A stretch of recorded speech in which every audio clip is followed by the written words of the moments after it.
The contract landed on the table like a death sentence. Alina Russo stared at the forged signature, her own name twisted into collateral for a debt she'd never heard of. Across from her sat Lorenzo Vance, the man whose empire fed on blood and broken promises. He didn't raise his voice. He didn't need to. One word from him, and her entire world would collapse. But when she looked up, her eyes weren't filled with fear. They burned with calculation. If you want to see how a woman turns a death trap into a power move, stay until the end. Hit that like button and comment your city, so I can see how far this story travels. The room smelled like old leather and expensive lies. Alina Russo sat perfectly still in the wingback chair, her spine straight, her hands folded in her lap like she was attending a business meeting instead of her own funeral. Across the mahogany table, three men watched her with varying degrees of interest. Her father, Vincent Russo, looked like he'd aged 10 years in the last 10 minutes. His lawyer, a sweating mess named Gerald, kept dabbing his forehead with a handkerchief. And then there was Lorenzo Vance. He was the kind of man who made silence dangerous. Lorenzo didn't fidget, didn't blink, didn't waste energy on unnecessary movement. He simply existed in the space like an apex predator that had already decided whether you were prey. Dark hair swept back from a face that could have been carved from marble, sharp jawline, angular cheekbones, eyes the color of smoke before a fire. He wore a charcoal suit that probably cost more than her entire wardrobe, tailored so precisely it looked like armor. And right now those smoke-gray eyes were fixed on her. "Miss Russo," Lorenzo said, his voice low and smooth, with just enough edge to remind you he could slit your throat with the same tone he'd used to order coffee. "Do you understand what this document represents?" Alina's gaze dropped to the contract spread between them. It was old, or made to look old. Yellowed paper, faded ink, official stamps that seemed legitimate at first glance. Her father's signature sat at the bottom, bold and unmistakable. And right next to it, in a clause that made her stomach turn, was her name. In the event of default, Vincent Russo pledges his eldest daughter, Alina Marie Russo, as surety and bond to the Vance family, to be claimed at their discretion. "I understand what it says," Alina replied, her voice steady. "What I don't understand is how my signature got there when I never signed it." Gerald's head snapped up. "Miss Russo, this is hardly the time for what?" She turned to him, one eyebrow raised. "For honesty? For pointing out that this contract is either a forgery or a setup?" Lorenzo's expression didn't change, but something flickered in his eyes. Interest, maybe? Or amusement? Vincent finally spoke, his voice hoarse. "Alina, please, just let me handle this." "You've been handling it for 3 weeks, Dad." She looked at her father, and her heart cracked a little at how broken he looked. Vincent Russo had built a logistics empire from nothing: warehouses, shipping routes, distribution networks that stretched across 3 states. He was sharp, methodical, impossible to fool. But the man sitting next to her now looked hollow. "And in those 3 weeks, you didn't tell me about any of this." "I was trying to protect you." "By using me as collateral without my knowledge? I didn't—" Vincent's voice broke. "I swear to you, Alina, I didn't know about this clause until they showed up." They meant Lorenzo Vance and the 2 enforcers standing behind him like stone monuments. One was built like a tank, all shoulders and silent menace. The other was leaner, quicker looking, with eyes that tracked every movement in the room. Lorenzo leaned back in his chair, fingers steepled beneath his chin. "Your father borrowed a substantial sum 15 years ago. The terms were clear. Repayment was expected within 10 years. It's now year 15, and the debt remains unpaid." 15 years ago, I was 9 years old, Alina said flatly. "You're telling me my father signed a contract putting his 9-year-old daughter up as collateral?" "The contract speaks for itself." "The contract is fake." The room went silent. Even Gerald stopped sweating for a second. Lorenzo's head tilted slightly, like a wolf catching an unexpected scent. "Excuse me?" Alina stood, and every man in the room tensed. The enforcer on the left shifted his weight. Lorenzo's hand moved fractionally toward his jacket, but Alina simply walked to the table and picked up the contract, holding it up to the light. "This paper is treated to look old," she said, her analyst's brain clicking into gear, "but the aging is uneven. See here?" She pointed to the edge. "The discoloration is heavier on the corners, which means it was probably baked or chemically treated. Real aging happens from the inside out, especially on documents stored in files. This was artificially aged. Gerald made a choking sound. Vincent's eyes went wide. Lorenzo didn't move. Continue. The ink. Alina turned the page. It's modern iron gall ink made to look historical. But if you look closely at the signature, my signature, you can see the stroke weight is inconsistent. It was traced, not written. Whoever forged this studied my handwriting but didn't account for pressure variance. She set the contract down and met Lorenzo's gaze head on. This document is a forgery, which means someone wanted me in your house badly enough to fake a 15-year-old contract. The question is, who benefits from that? For a long moment, no one breathed. Then Lorenzo smiled. It wasn't a kind smile. It was the smile of a man who'd just found something unexpectedly interesting. You're right, he said simply. Gerald's pen clattered to the floor. What? Vincent stammered. Lorenzo stood, buttoning his jacket with precise movements. She's absolutely right. The contract is a forgery. A good one, but a forgery nonetheless. He looked at Alina with something that might have been respect. I suspected as much when it was presented to me 3 weeks ago, but I wanted to see how the Russo family would handle it. You suspected. Vincent's face went red. You've been putting us through hell for 3 weeks as some kind of test? Not a test, Mr. Russo. Due diligence.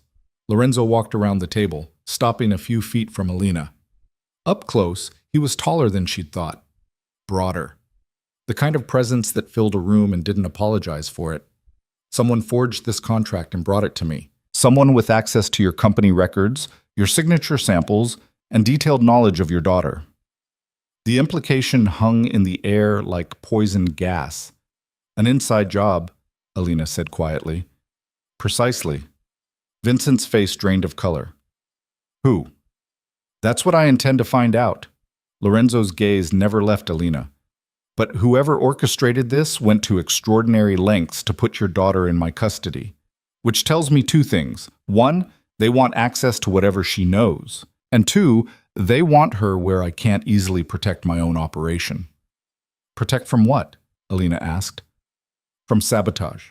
From infiltration.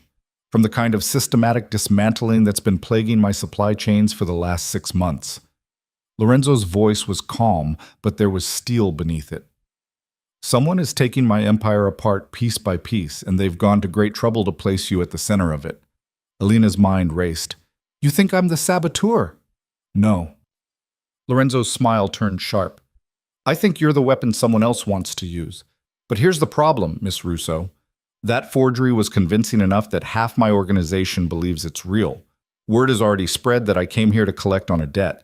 If I leave empty-handed, I look weak. And in my world, weakness is fatal. The pieces clicked into place with horrible clarity. So you're going to enforce a contract you know is fake, Alina said slowly. I'm going to enforce the appearance of the contract, because the real game isn't about the debt. It's about finding out who's trying to destroy me from the inside, and you, Miss Russo, are now the perfect bait. Vincent shot to his feet. Absolutely not. I won't let you use my daughter as... You don't have a choice. Lorenzo's voice didn't rise, but it cut through Vincent's protest like a blade. The forgery exists. My people believe it. If I don't follow through, I show weakness to whoever set this up. They'll know I'm onto them, and they'll disappear. But if I take her, if I play along... He looked back at Alina. We might actually catch them. This is insane, Gerald whispered. This is strategy, Lorenzo corrected. And Miss Russo understands that, don't you? Alina did. She hated that she did, but she did. She looked at her father, really looked at him. Vincent Russo had been sick for months. The doctors called it stress-related, but Alina knew better. Something had been eating at him, wearing him down. If Lorenzo was right, if someone inside their organization was behind this... What exactly are you proposing? She asked. Marriage, Lorenzo said bluntly. Tonight. Immediate and binding. You come into my house as my wife, not my prisoner. You'll have access to everything you need to help me find who did this. And in exchange, I protect your father and clear his name when this is over. And if I refuse? Lorenzo's expression didn't change. Then the forgery stands as real in the eyes of my organization. Your father's business will be dismantled for parts to cover the debt. His logistics network will be absorbed into mine, and you'll spend the rest of your life wondering if you could have stopped whoever's been destroying him from the inside. It wasn't a threat. It was a fact. Alina turned to her father. Dad, tell me the truth, all of it. Vincent looked 10 years older than he had that morning. 6 months ago, I started noticing irregularities, shipments going missing, routes changing without authorization, money disappearing from accounts I didn't even know we had. He rubbed his face. I thought I was losing my mind. I thought the illness was making me paranoid, but then the debts started appearing. Old contracts I didn't remember signing, obligations I couldn't verify, and 3 weeks ago, Lorenzo's people showed up with that. He pointed at the forged document. I've been trying to prove it was fake, but every lawyer I hire, every investigator I bring in, they either find nothing or disappear. Someone's cleaning up behind themselves, Alina said. Someone very good at it, Lorenzo added, which is why I need someone they don't expect, someone they think they've already controlled. He extended his hand to Alina. Help me find them. Help me burn their operation to the ground, and I'll make sure your father survives this. Alina looked at the hand. Strong, scarred knuckles. A man who'd built an empire with blood and bone. What are the terms? She asked. Lorenzo's smile was knife-sharp. Smart girl. We negotiate. 20 minutes later, Alina stood in front of a floor-length mirror in an adjoining room while a woman she'd never met pinned a veil into her hair. The terms had been simple. Brutal, but simple. She would marry Lorenzo Vance that night. She would live in his estate, attend his functions, play the role of dutiful wife. But she would also have unrestricted access to his company's financial records, shipping manifests, and personnel files. She could investigate freely, question anyone, go anywhere. In exchange, Lorenzo would provide round-the-clock protection for her father and cover all his medical expenses. The marriage would last until they found the saboteur. After that, annulment, clean break. Everyone walks away. Except Alina didn't believe in clean breaks. You don't have to do this, Vincent said from the doorway. Alina met his eyes in the mirror. Yes, I do. He's a dangerous man, Alina. I've heard stories. I know exactly who he is, Dad. She turned to face him. Lorenzo Vance controls half the eastern seaboard's underground economy.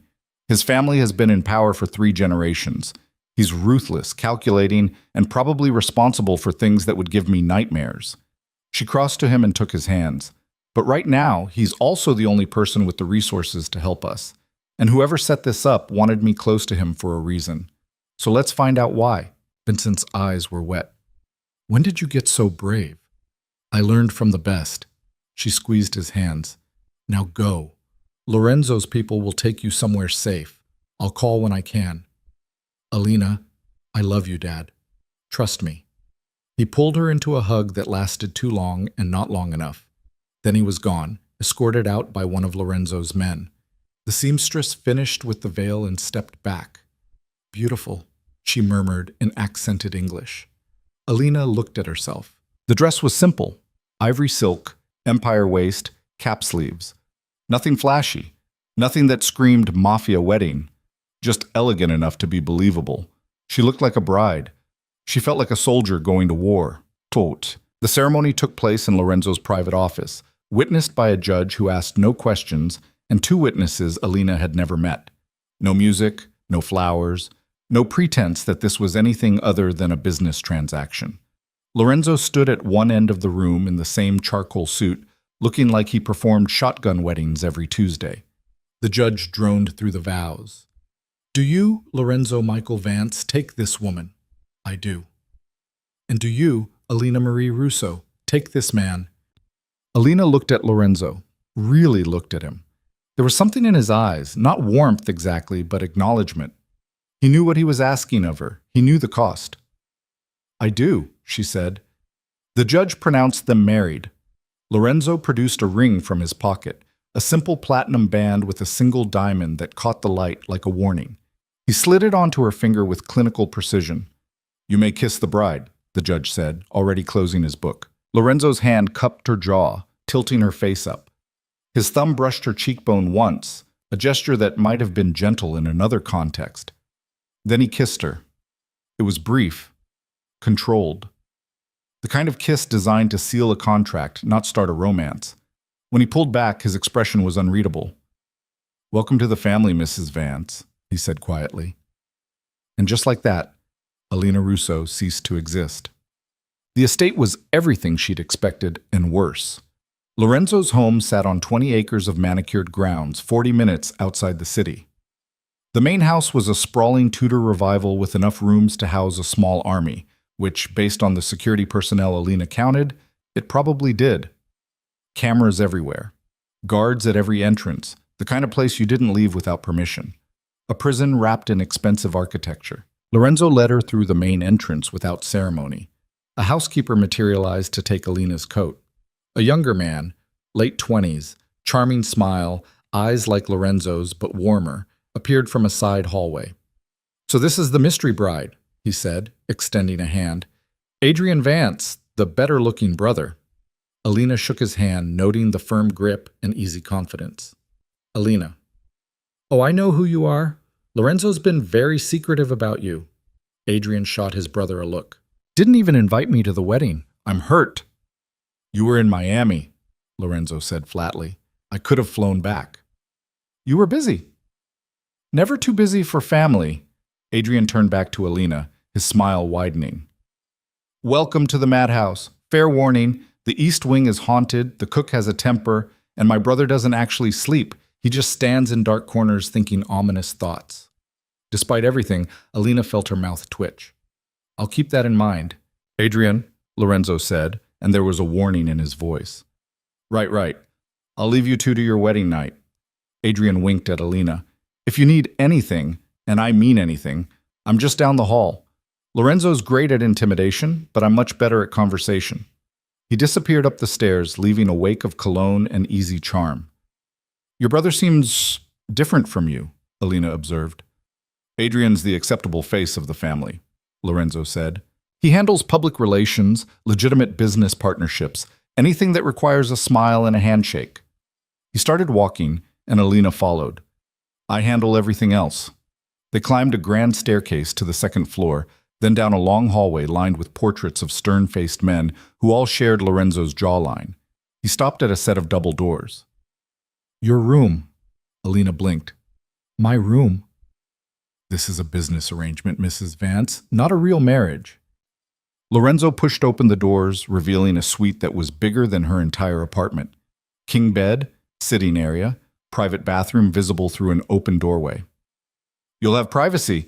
My room is at the end of the hall if you need anything." "How thoughtful," Alina said dryly. Lorenzo's mouth twitched, almost a smile. "There are clothes in the closet. My assistant took the liberty of guessing your size. If anything doesn't fit, let her know." He checked his watch. "I have a meeting in an hour. Dinner is at 8. Dress code is business casual." "Am I invited to this meeting?" "No." "I thought I had unrestricted access." "You do. But walking into a room full of my captains on your first night would be suicide. They need to accept you exist before they accept you listening." Lorenzo's gaze was steady. "Patience, Mrs. Vance. We're playing a long game." Alina wanted to argue, wanted to demand immediate access to everything. But he was right. She could see the logic. Pushing too hard too fast would raise suspicion. "Fine," she said. "Dinner at 8. Lorenzo nodded and turned to leave. "Lorenzo." He paused, looking back. "Why did you really agree to this?" Alina asked. "You could have investigated the forgery yourself. You didn't need to actually marry me." For a moment, Lorenzo's mask slipped. Something flickered across his face. Calculation, maybe, or recognition. "Because whoever set this up knew exactly what they were doing," he said quietly. "They knew your background. They knew you're not just Vincent Russo's daughter. You're the analyst who rebuilt his entire logistics network 3 years ago. You see patterns other people miss, and they wanted you close to me for a reason." He met her eyes. "So I'm going to find out what that reason is, and then I'm going to destroy everyone involved." He left without waiting for a response. Alina stood in the doorway of her gilded cage and wondered, not for the first time that night, what she'd just walked into. Dinner was a test. Alina knew it the moment she walked into the dining room and saw the table. 20 feet of polished mahogany, set for 10. Lorenzo sat at the head, Adrian to his right. The other seats were filled with men who looked like they'd stepped out of a crime thriller casting call. Hard eyes, expensive suits, the kind of people who made problems disappear. Every single one of them was staring at her. "Gentlemen," Lorenzo said without preamble, "my wife, Alina." The silence was deafening. Alina took the empty seat to Lorenzo's left, moving with deliberate calm. She'd worn a navy sheath dress, simple, elegant, forgettable, the kind of thing that said, "I belong here," without saying, "Look at me." A server appeared, pouring wine. "I didn't know you were seeing anyone," one of the men said. He was older, silver-haired, with a scar running through his left eyebrow. "Quite the surprise." "Marcus," Lorenzo acknowledged. "It was a private matter." "Very private," another man added, younger, slicked back hair, too much cologne. "No engagement announcement, no party, just married." "Tony," Lorenzo said, and it was a warning. But Tony wasn't done. "I'm just saying, boss, it's unusual. We usually vet family additions. Make sure they're—" His eyes slid to Alina. "Compatible." "Are you questioning my judgment?" Lorenzo's voice could have frozen vodka. "No, of course not. Just concerned." "Your concern is noted." Well, Lorenzo picked up his wine glass. "Now drop it." The table fell silent. Dinner was served. Some kind of braised lamb that probably cost more than Alina's monthly rent. She ate mechanically, aware of every eye tracking her movements, testing her, waiting for her to make a mistake. Halfway through the meal, Marcus spoke again.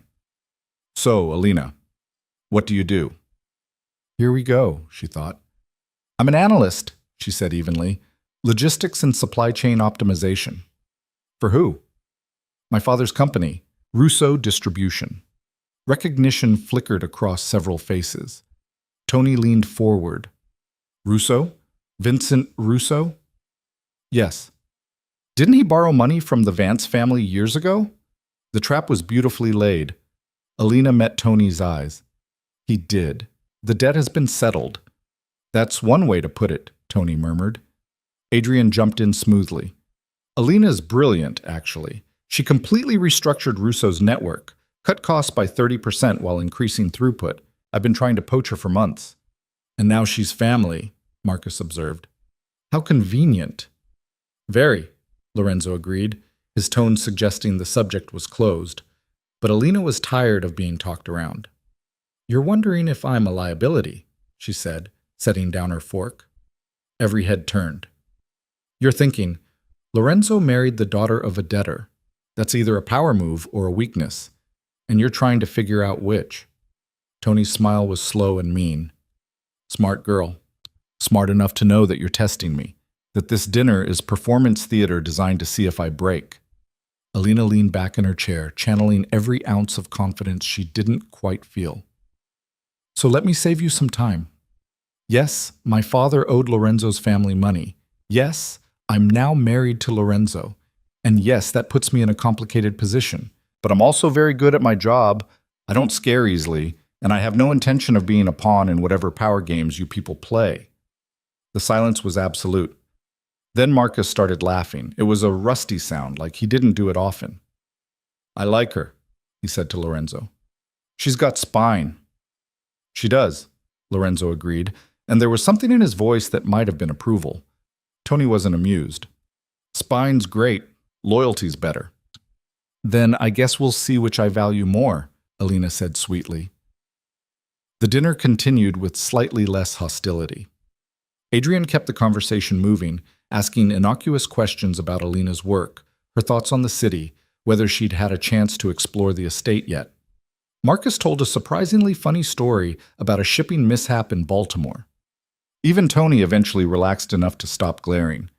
But Alina didn't miss the looks, the silent conversations happening across the table. These men were Lorenzo's inner circle, and she was the outsider who'd appeared overnight. They'd accepted Lorenzo's word for now, but trust? That would have to be earned. After dessert, some elaborate chocolate thing Alina barely tasted, Lorenzo stood. "Marcus, Tony, my office. 10 minutes. The two men nodded and filed out. Adrian caught Alina's eye. You survived, he said with a grin.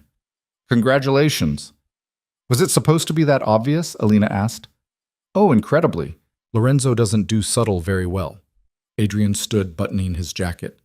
For what it's worth, you handled yourself beautifully. Marcus is already planning to adopt you, and Tony's just mad because you're smarter than he is.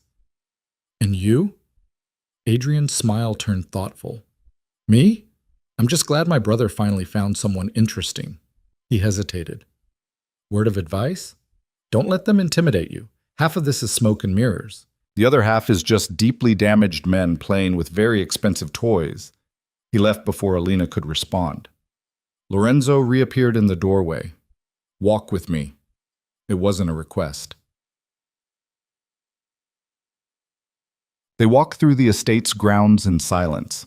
Security lights illuminated the paths, casting long shadows across manicured lawns. In the distance, Alina could see the dark shapes of guards patrolling the perimeter. You made an impression, Lorenzo said finally. Was I supposed to be meek? No, meek would have gotten you eaten alive. He glanced at her. But you took a risk, confronting them directly. They were going to test me anyway. Better to control the narrative. Lorenzo's mouth curved slightly. Where did you learn that? Business school. Alina wrapped her arms around herself against the cool night air. Also from watching my father negotiate with people who thought he was an easy target because he was honest. You learned pretty fast that showing weakness is permission to be destroyed. Your father didn't strike me as weak. He's not. He's just, Alina struggled for the word, principled. It makes him vulnerable to people who aren't. Like me, Lorenzo said. It wasn't a question. Alina stopped walking and turned to face him. I don't know what you are yet. Jury's still out. Lorenzo studied her for a long moment, and Alina had the unsettling feeling he could see straight through her careful composure to the terrified woman underneath who had no idea what she was doing. The meeting I'm about to have, he said, concerns the sabotage I mentioned. Someone's been systematically disrupting my operations for months. Shipments intercepted, warehouses hit, key personnel disappearing. The pattern suggests insider knowledge. And you think the forged contract is connected? I know it is. The timing's too precise. The forgery appeared 3 weeks ago, right after my largest distribution hub was raided by federal agents acting on an anonymous tip. Someone wanted me distracted. Someone wanted me looking at your father instead of my own organization. Alina's mind raced. What did they find in the raid? Nothing. The shipment had been moved hours before they arrived, which means someone inside my operation is also protecting it, playing both sides. A double agent. Or someone building leverage. Lorenzo started walking again. That's why I need you. These men have worked for me for years. I've bled with them, buried friends with them. My usual instincts aren't working because I'm too close. But you? He looked at her. You see patterns. You solve puzzles. And no one will suspect the new wife of investigating her husband's business. Unless they're the ones who put me here for exactly that reason, Alina pointed out. True. Which is why we need to move carefully. They'd reached a fountain, some elaborate marble affair with dolphins and cherubs. Lorenzo sat on the edge. Tomorrow, I'm taking you to the main office. I'll introduce you as my wife, show you around, let people get used to seeing you. You'll have access to everything under the guise of learning the family business. And what am I really looking for? Anything that doesn't fit. Financial irregularities, personnel changes, communication patterns. You'll know it when you see it. Alina sat next to him, the stone cold through her dress. This is insane. You know that, right? We just met. You're trusting me with information that could destroy you. I'm trusting you with information that could save us both, Lorenzo corrected. Because whoever's behind this wanted you in my house, which means you're either part of their plan or the biggest threat to it. What if I'm part of the plan? Then I'll know soon enough, and you'll wish the forgery had been real. Lorenzo's voice was matter-of-fact, like he was discussing the weather. But I don't think you are. You're too curious, too focused on finding the truth. That's not the behavior of someone following orders. You can tell that after one day? I can tell a lot of things. Lorenzo stood, offering his hand. Come, you should rest. Tomorrow's going to be exhausting. Alina let him pull her to her feet, acutely aware of how warm his hand was, how solid. For a man with a reputation built on violence, his grip was surprisingly gentle. They walked back to the house in silence. At the base of the stairs, Lorenzo paused. One more thing. Adrian. What about him? He's charming, trustworthy mostly, but he's also ambitious. Don't mistake friendliness for alliance. You don't trust your own brother? I trust him as much as I trust anyone, which isn't saying much. Lorenzo's expression was unreadable. Just be careful who you confide in. Everyone in this house has an agenda. Including you? Especially me. He left her standing at the base of the stairs, watching his broad shoulders disappear down a hallway. Alina made her way to her room and locked the door behind her. The events of the day crashed over her all at once. 12 hours ago, she'd been a logistics analyst with a normal life. Now she was married to a crime boss, living in a mansion full of armed guards, tasked with uncovering a conspiracy that could get her killed. She should be terrified. She was terrified. But underneath the fear was something else, something sharp and hungry and alive. Purpose.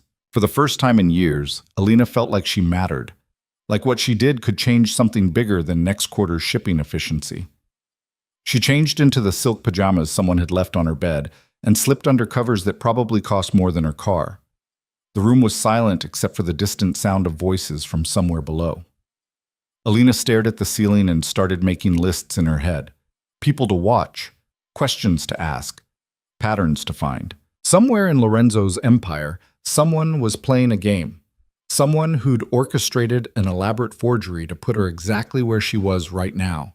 And Alina was going to find them, even if it killed her. Alina woke to sunlight streaming through unfamiliar windows and the distinct feeling that someone was watching her.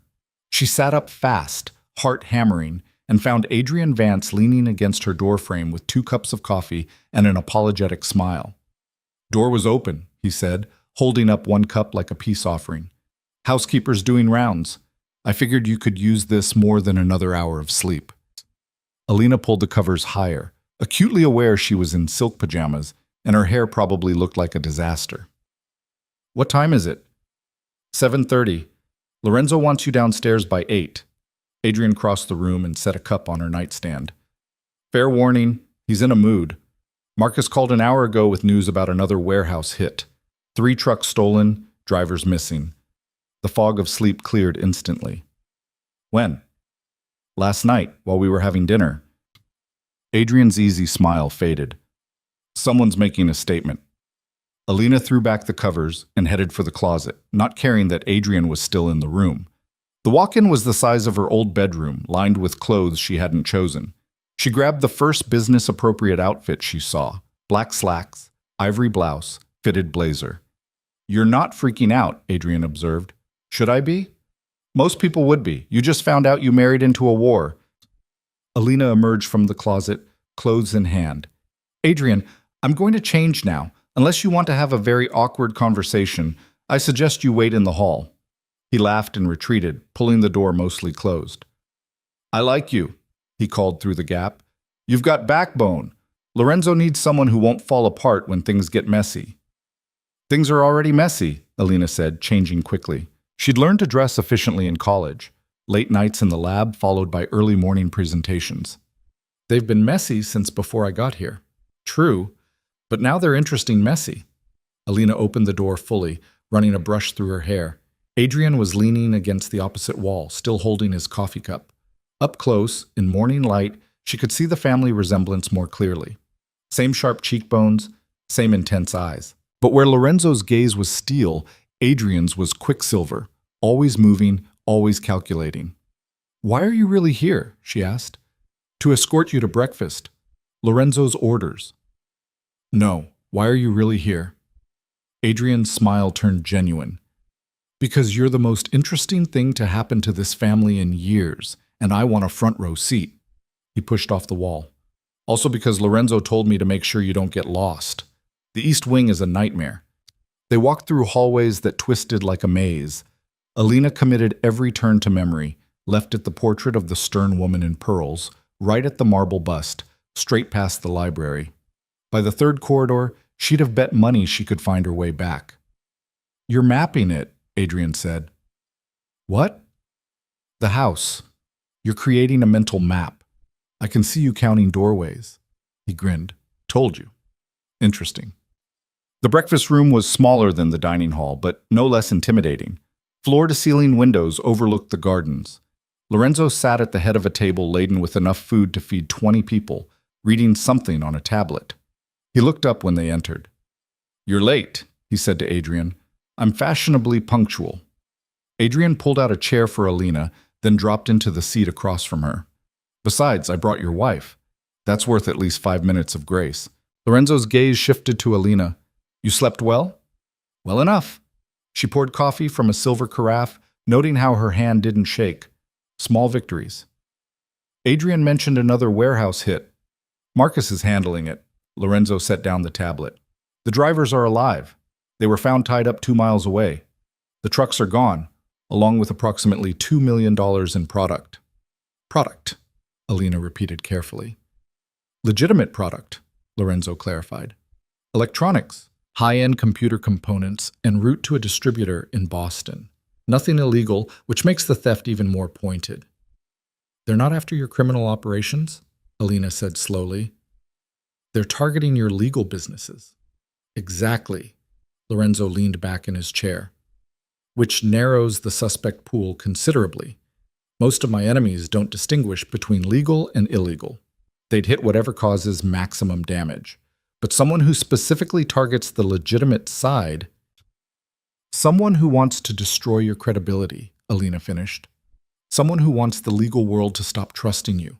If your legitimate businesses fail, you lose your cover, your reputation, your ability to move freely in both worlds." Adrian whistled low. "She's good." "She is." Lorenzo's expression was unreadable. "Which is why today, you're going to meet the people who run those legitimate businesses, all of them." Alina set down her coffee cup. "I thought we were going to the main office." "We are. But first, we're making stops. 3 locations, 3 different operations. I want you to see how everything connects." Lorenzo stood, buttoning his suit jacket. "And I want my people to see you. Word is spreading about last night's dinner. By noon, everyone in my organization will know I've married Vincent Russo's daughter. We need to control that narrative before someone else does."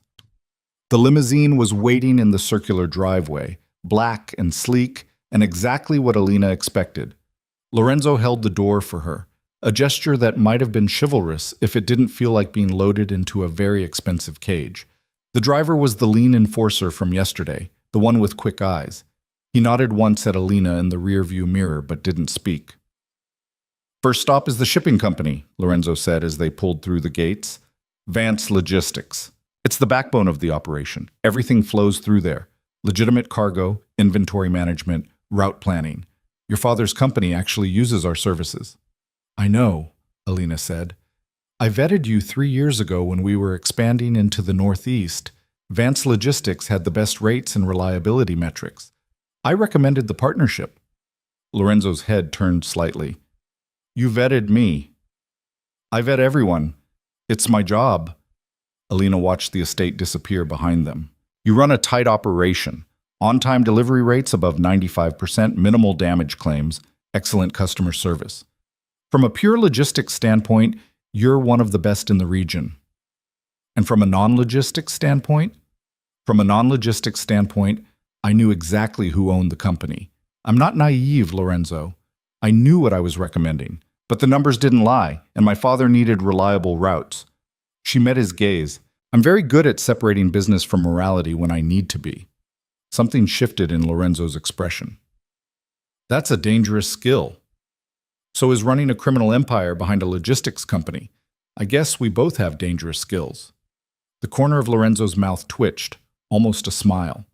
The shipping facility was massive, 3 warehouses spanning 6 acres, with loading docks that never seemed to stop moving. Trucks coming and going, forklifts weaving between pallets, workers in high-vis vests shouting instructions over the beep of reversing vehicles. Lorenzo's arrival brought everything to a brief standstill. Heads turned, conversations stopped. Then activity resumed, but Alina could feel the weight of attention tracking their movement. A woman in her 50s emerged from an office, tablet in hand, gray hair pulled into a severe bun. "Mr. Vance, we weren't expecting you today." "Sophia." Lorenzo gestured to Alina. "My wife, Alina. She'll be spending time familiarizing herself with our operations." Sophia's expression didn't change, but her eyes sharpened with assessment. "Mrs. Vance." "Welcome, Mike." She extended a hand, her grip firm and no nonsense. "I manage this facility. If you have questions, I'm your resource." "Thank you." Alina glanced around the warehouse floor.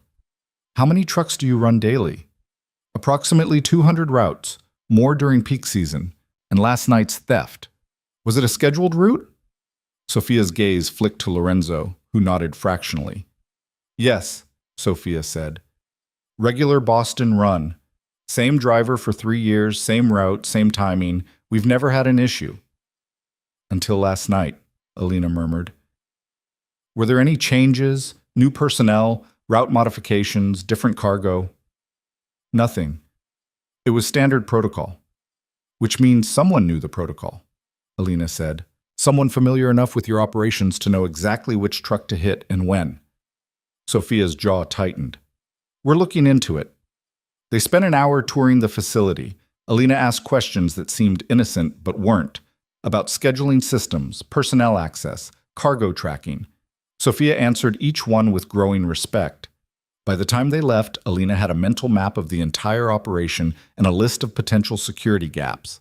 "You made an impression," Lorenzo said as they drove to the next location. "Sophia's smart. She knows I wasn't just making small talk. She also knows you understand logistics better than most of my managers. That's valuable." Lorenzo checked his phone, frowned at something on the screen. "Next stop is the investment firm, Vance Capital Management. Officially, it handles wealth management for high net worth clients. Unofficially, it's how we clean money and fund operations without raising flags." "You're telling me this because you'll figure it out anyway. Better to control the information." Lorenzo looked at her. "I'm trusting you with a lot, Alina. Don't make me regret it." "I could say the same thing." The investment firm occupied the top 3 floors of a glass tower downtown. Everything was chrome and marble and the kind of aggressive professionalism that screamed money. The receptionist recognized Lorenzo immediately and ushered them into a corner office where a man who looked like he'd stepped out of a cologne ad rose to greet them. "Lorenzo, this is unexpected." His smile was practiced, perfect. "And you've brought a guest." "My wife, Alina." "Alina, this is Derek Chen. He runs Vance Capital." Derek's handshake was exactly as slimy as Alina expected. "A pleasure." Lorenzo didn't mention he was seeing anyone. "It was a quick courtship," Lorenzo said smoothly. They talked business for 20 minutes. Derek showed them quarterly reports, investment portfolios, client acquisition numbers. Everything looked legitimate. Everything probably was legitimate on the surface. But Alina watched Derek's eyes when Lorenzo asked about certain accounts, saw the micro-expressions that suggested layers beneath layers. "Your background is finance?" Derek asked Alina during a lull. "Logistics and supply chain, but I understand numbers." "She's being modest," Lorenzo said. Alina rebuilt her father's company from near bankruptcy, tripled revenue in 3 years. Derek's interest sharpened. "Impressive. We should talk sometime. I'm always looking for people who understand efficiency." "Maybe," Alina said noncommittally. They left after another 15 minutes of pleasantries. Back in the car, Lorenzo loosened his tie slightly. "Derek's ambitious, smart, completely loyal as long as the money flows. He's also skimming," Alina said. Lorenzo's hand stilled on his tie. "Excuse me?" "He's skimming, not much, maybe 2, 3%. But I saw it in the numbers. The quarterly returns don't quite match the portfolio growth when you account for market conditions. Someone's taking a cut before it hits the books." "You got that from a 20-minute meeting?" "I got it from watching his eyes when you asked about the Singapore accounts." He hesitated. Just a fraction of a second, but it was there. Alina shrugged. "Maybe I'm wrong, but if I were you, I'd audit those accounts." Lorenzo was quiet for a long moment. Then he pulled out his phone and typed something quickly. "Marcus will look into it." You believe me? Your father didn't build an empire by being bad at reading people. If he taught you half of what he knows, Lorenzo pocketed his phone. I believe you're worth listening to. The third stop was a restaurant. High-end, the kind of place with a 6-month waiting list and a Michelin star. Lorenzo led her through the front entrance instead of the back, nodding to the maitre d' who looked like he'd swallowed a lemon at the sight of them. We're not on the reservation list, the man said stiffly. We don't need to be, Lorenzo replied, and kept walking. They wound through the dining room, all white tablecloths and crystal, and through a door marked private. The back office was a different world. Men in suits who didn't look like investment bankers, the smell of cigar smoke, a safe in the corner that probably held more than just receipts. An older man looked up from a desk. Lorenzo, twice in 1 week, I'm honored. Carlo, Lorenzo gestured to Alina. My wife. Carlo's expression shifted through surprise, calculation, and finally landed on cautious welcome. Well, this is news. It's going to be everywhere by tonight, Lorenzo said. I wanted you to hear it from me first. Alina Carlo runs the restaurant group. 5 locations, all profitable, all versatile. Versatile, Carlo repeated with a dry smile. That's diplomatic. He stood, offering Alina his hand. Welcome to the family, Mrs. Vance. You have my sympathies. Alina liked him immediately. Thank you, I think. They sat, and Carlo poured bourbon from a crystal decanter without asking if they wanted any. So, the girl from the Russo contract. I heard you expose the forgery. News travels fast, Alina said. In this business, news travels at the speed of paranoia. Carlo slid a glass toward her. Which means everyone knows Lorenzo married you anyway. People are drawing conclusions. Let them, Lorenzo said. The conclusions don't matter. What matters is finding who forged the contract. Any leads? We're working on it. Lorenzo's tone suggested the subject was closed. How's business? They talked for another hour. Carlo was sharp, funny, and clearly had known Lorenzo for years. He told stories about Lorenzo as a teenager, learning the business, about the old guard, and how things used to run. Alina listened, piecing together the history of the organization through anecdotes and careful omissions. When they finally left, the sun was setting, painting the city in shades of amber and rust. Carlo likes you, Lorenzo said in the car. Carlo's charming. Carlo's dangerous. Don't mistake charm for softness. Lorenzo's phone buzzed. He read the message, and his jaw tightened. Marcus found something. We're going back to the estate. The drive felt longer than it should have. Alina watched the city give way to suburbs, then countryside. Her mind kept circling back to the same question. Who benefited from putting her in Lorenzo's house? Someone who wanted access to his records. Someone who knew she was an analyst. Someone who thought she'd either help them or serve as a distraction. Someone close enough to know everything. Marcus was waiting in Lorenzo's office when they arrived, along with Tony and 2 other men Alina didn't recognize. All of them looked grim. What did you find? Lorenzo asked without preamble. Marcus opened a laptop and turned it around. Derek's accounts. Alina was right. He's been skimming. Small amounts over 2 years, routed through shell companies. But that's not the interesting part. He clicked through several screens. Financial records, transaction logs, wire transfers. The interesting part is where the money goes after Derek takes his cut. It doesn't stay in his accounts. It gets moved again through 3 more shells and ends up here. Marcus pointed to a final destination account. An offshore entity called Meridian Holdings. Who owns it? Lorenzo's voice was dangerously calm. That's the problem. I can't crack it. Whoever set it up knew what they were doing, layers on layers of protection. But I did find one thing. Marcus pulled up another screen. Meridian Holdings made a payment 3 weeks ago. $50,000 to a legal firm in the city. The same firm that drafted your contract with Vincent Russo. The room went silent. Alina's heart was pounding. Someone paid the firm that had access to my father's records. Someone with enough money to buy silence and expertise, Marcus confirmed, and enough technical knowledge to hide their tracks. This isn't amateur hour. This is professional-grade financial manipulation. Tony leaned forward. So Derek's dirty. We put pressure on him, find out who he's working for. No, Lorenzo said. If we spook Derek, whoever's running Meridian will disappear. We need to follow the money further. I can try to trace Meridian's other transactions, Marcus offered, but it's going to take time, and there's no guarantee I'll find anything. Alina was thinking, her mind moving through possibilities like a flowchart. The legal firm. Did they draft the forged contract, or did someone just use their letterhead? Marcus blinked. What?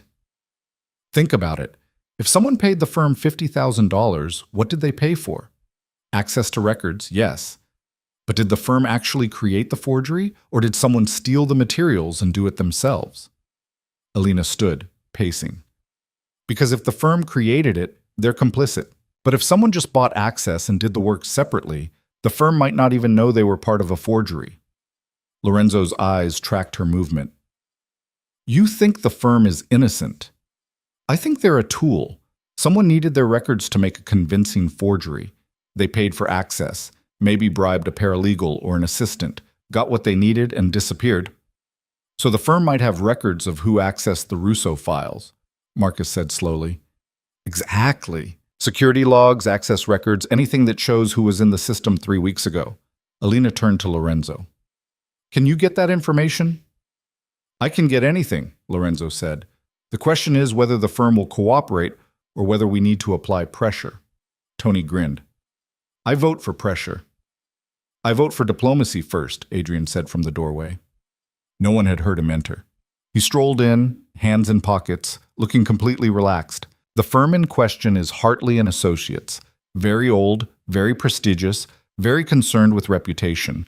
A quiet conversation with the senior partner about potential security breaches might yield better results than breaking kneecaps.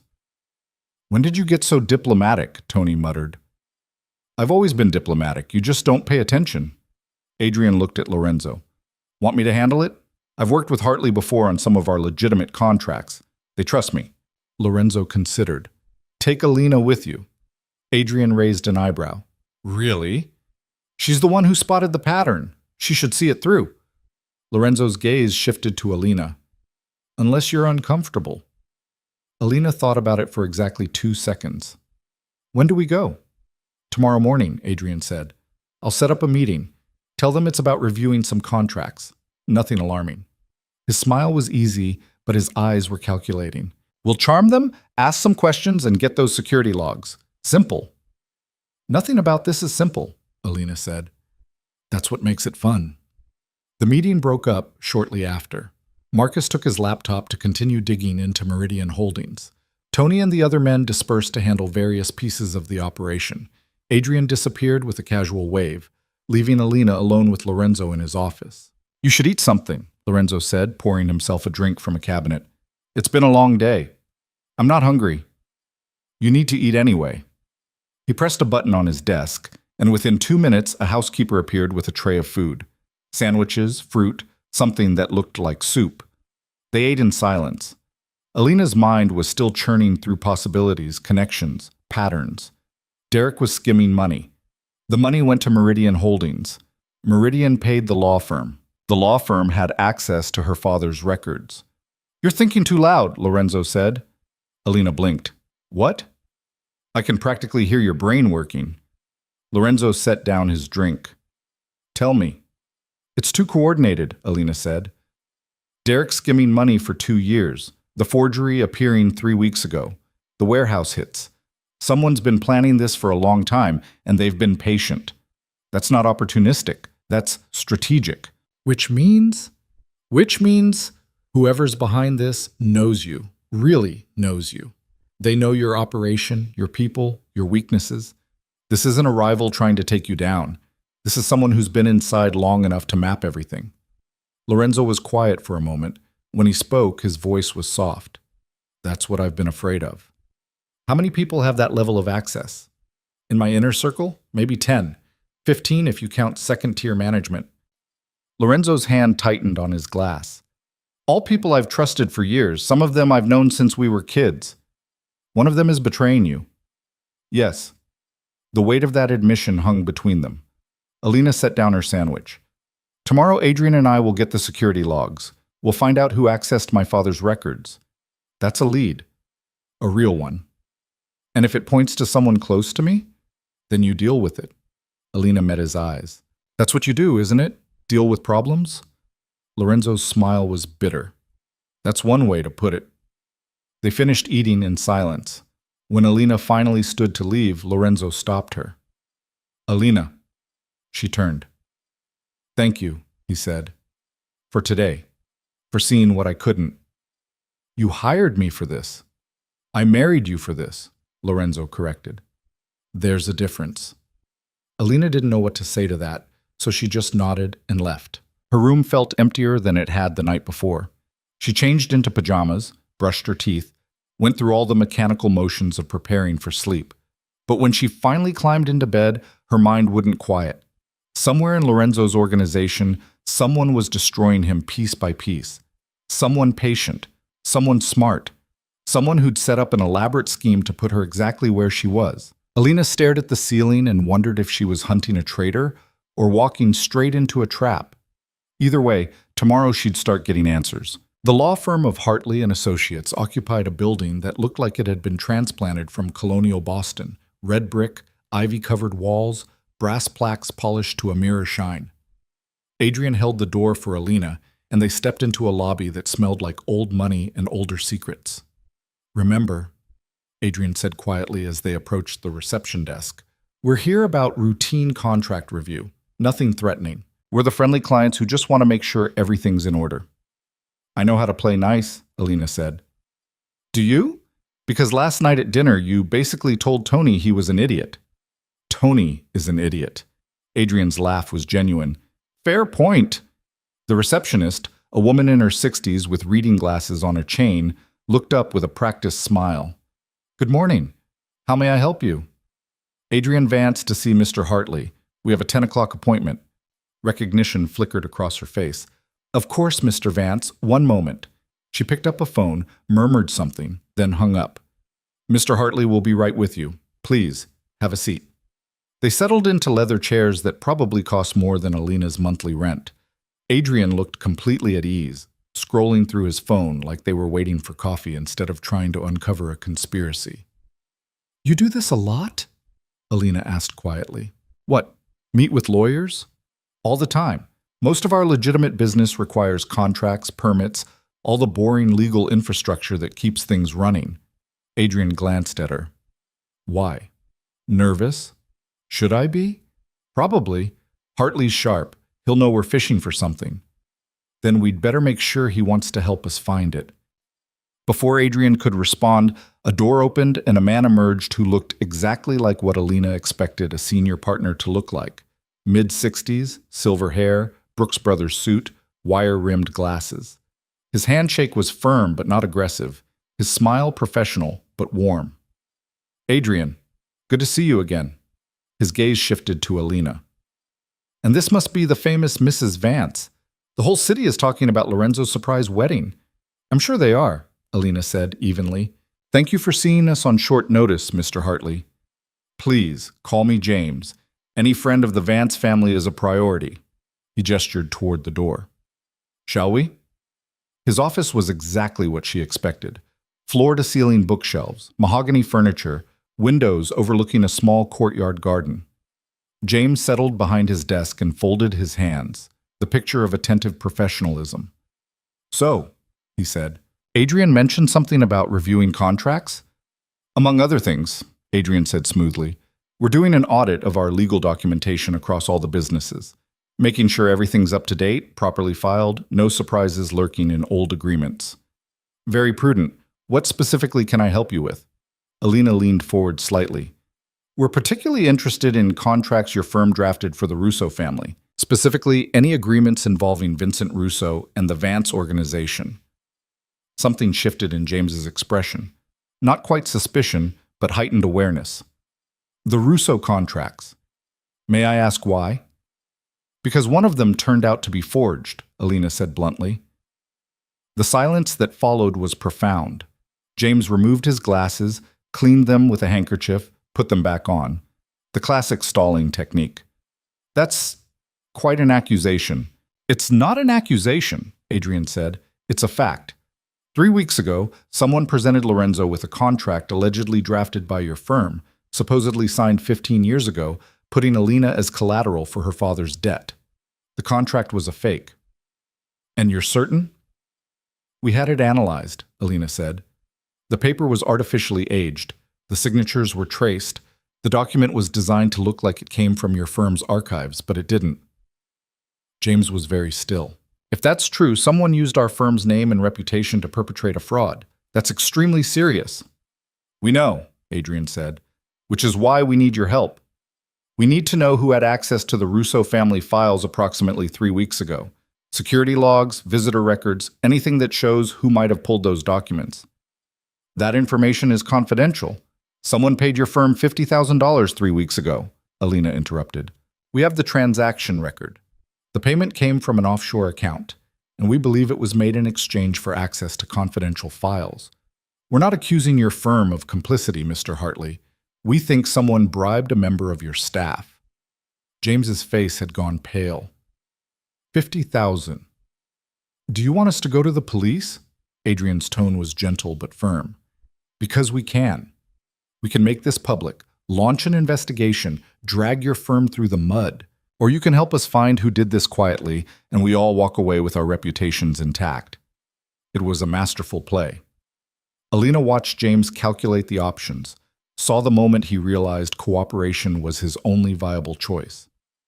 I'll need to check our records, James said finally. This will take some time. We can wait, Alina said. James stood and left the office, moving with the careful dignity of a man trying not to show how rattled he was. The door clicked shut behind him. Adrian exhaled slowly. Well, that went better than expected. He's terrified, Alina observed. He should be. If this gets out, his firm is finished. 50 years of reputation destroyed because someone on his staff got greedy. Adrian stood and walked to the window, hands in pockets. The question is whether he finds something useful or whether he buries it to protect himself. He'll find it. He's more afraid of Lorenzo than he is of bad publicity. You're learning, Adrian said with a slight smile. They waited 20 minutes. Alina spent the time studying the office, the carefully curated art, the degrees from Harvard and Yale, the photographs of James with various politicians and business leaders. A lifetime of building credibility, all potentially undone by one corrupted employee. When James returned, he was carrying a folder and looked 10 years older. I found something, he said quietly, setting the folder on the desk. 3 weeks ago, one of our junior associates accessed the Russo files. Harold Chen. He's been with us for 2 years, good performance reviews, no red flags. But according to our security logs, he pulled the Russo contracts on a Saturday night when the office was empty. Did he check them back in? Alina asked. No, the files were returned Monday morning, but there's no record of Chen scanning or copying anything, which means he did it off the books, Adrian finished. Photographed the documents, maybe, or made physical copies. James nodded grimly. I checked Chen's employment records. 2 days after accessing the files, he deposited $25,000 into his bank account. The deposit slip listed it as a consulting fee. Half the payment up front, Alina said. The other half probably came later, once the forgery was complete. Where's Chen now? Adrian asked. That's the problem. He didn't show up for work this morning. I called his apartment. No answer. His emergency contact is his mother, and when I called her, she said she hasn't heard from him in days. James looked miserable. I think he's gone. Or been disappeared, Alina said quietly. The thought hung in the air like smoke. Adrian pulled out his phone and sent a quick text, presumably to Lorenzo or Marcus.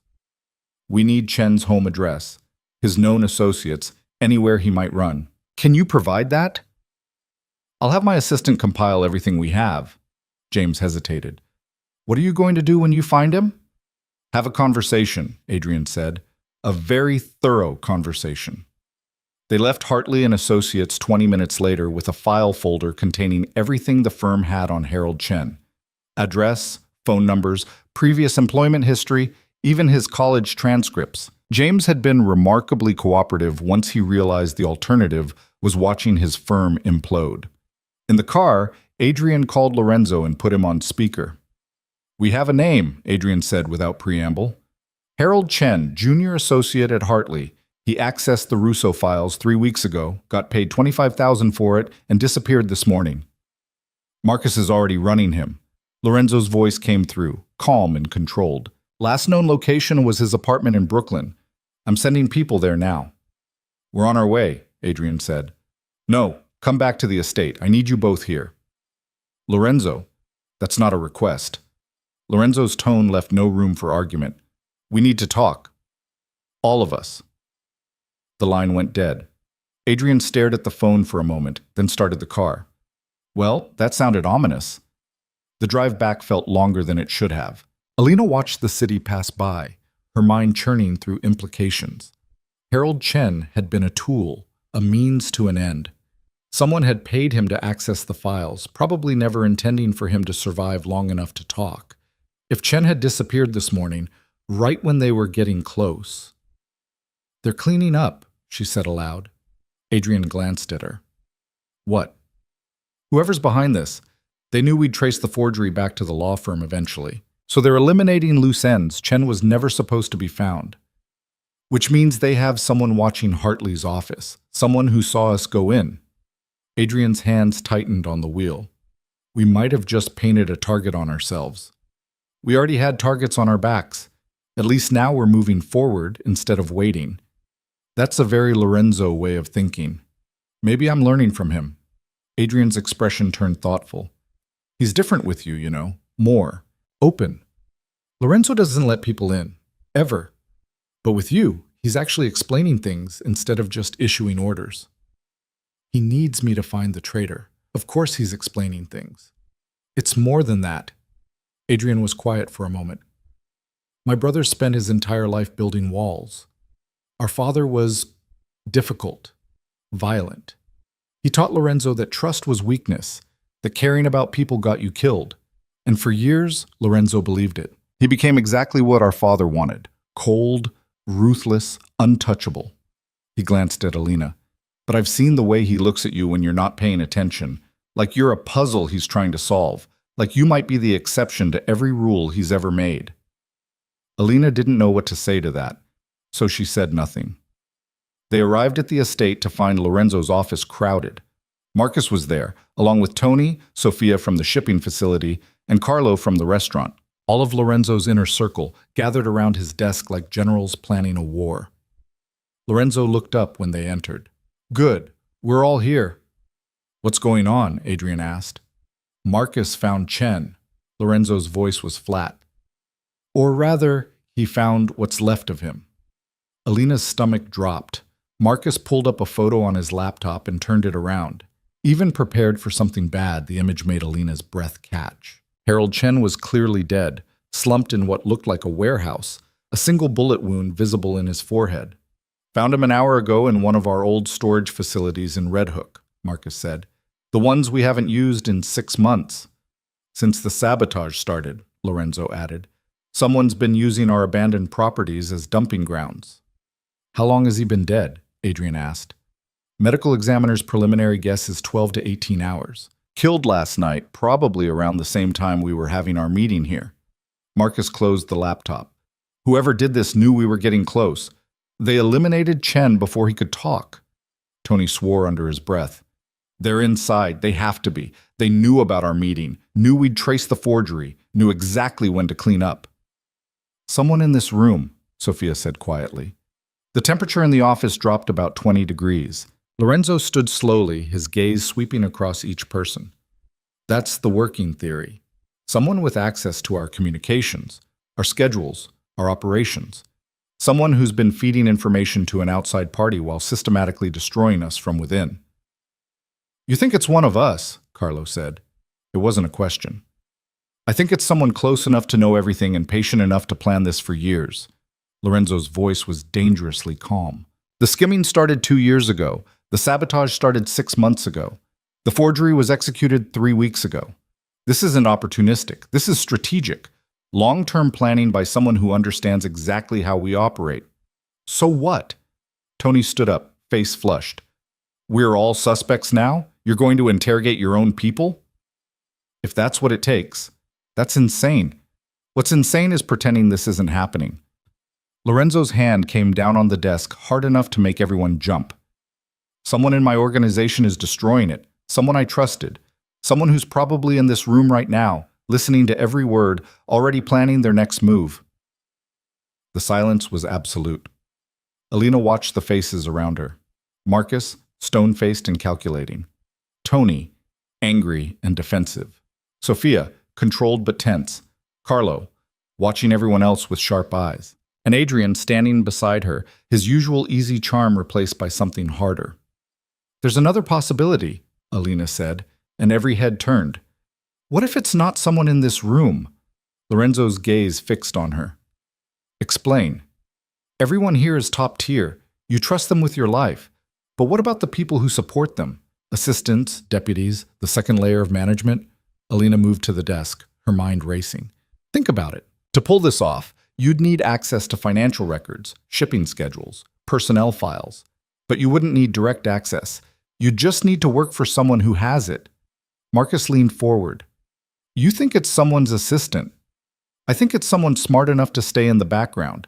Someone who can access information without raising flags because they're supposed to have access."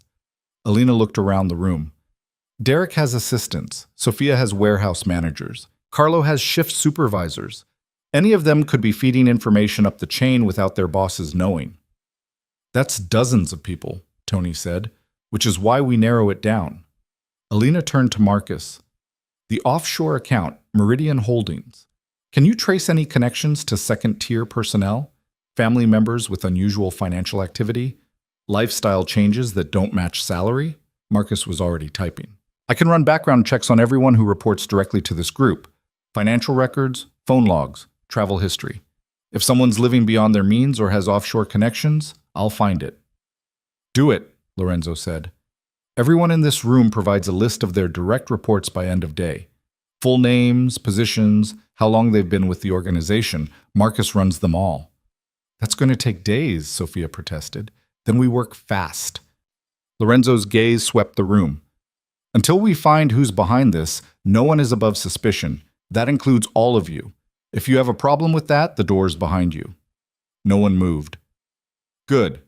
Marcus, start with Derek's people. We know he's been compromised. Sophia, I want security footage from every warehouse for the last 6 months. Carlo, audit your staff. Anyone with access to the books? I want to know about them. Tony, pull communication logs. Who's been talking to who, when, and how often?" Orders issued, the group dispersed. Within minutes, only Lorenzo, Alina, and Adrian remained. Lorenzo poured himself a drink with deliberate care. "That was smart, redirecting suspicion to the second tier." "It's also true," Alina said. "You surround yourself with people you trust, but you can't vet everyone who works for them. Still, you gave them an out, a way to believe they're not under suspicion." Lorenzo took a sip. "Political.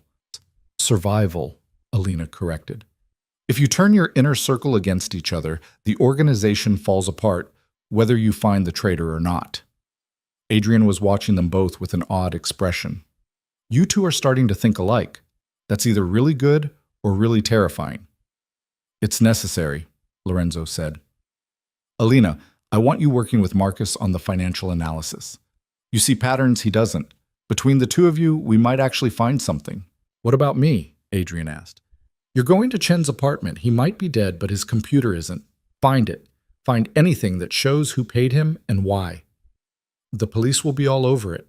Lorenzo's smile was cold. "Then make sure you get there first." Adrian nodded and left, leaving Alina alone with Lorenzo. She should have felt uncomfortable. The silence, the weight of everything happening, the dead man whose photo was still burned into her mind. But instead, she felt energized, focused. For the first time in days, they had a direction. "You handled that well," Lorenzo said. "The meeting. Most people would have stayed quiet." "Most people aren't trying to solve a conspiracy." "No, they're not." Lorenzo studied her over the rim of his glass. "You're not what I expected, Alina Russo." "What did you expect?" "Someone more fragile. Vincent's daughter thrust into my world, probably terrified and trying to survive." He set down his glass. "Instead, I got someone who dissects my organization like a case study and isn't afraid to challenge my captains." "Would you prefer fragile?" "I prefer effective. And you're very effective." Lorenzo moved closer, and Alina was reminded of how much physical space he commanded. But effectiveness comes with a cost. The deeper you go into this, the more danger you're in. Whoever killed Chen won't hesitate to kill you if they think you're a threat. I'm already a threat. I was a threat the moment I exposed the forgery. Alina met his gaze steadily. Besides, you promised to protect me. That was part of our deal. I did. And I will. Lorenzo's hand came up, fingers brushing her jaw in a gesture that was almost gentle.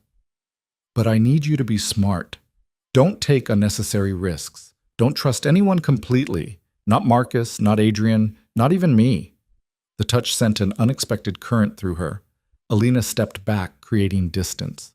You're telling me not to trust you? I'm telling you that everyone in this world has an agenda. Mine happens to align with yours right now, but that could change.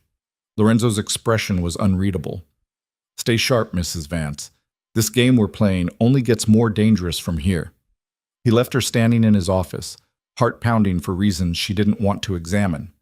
The rest of the day was a blur of financial records and personnel files. Marcus set up a workspace in a conference room, spreading laptops and printouts across a table that could have seated 20.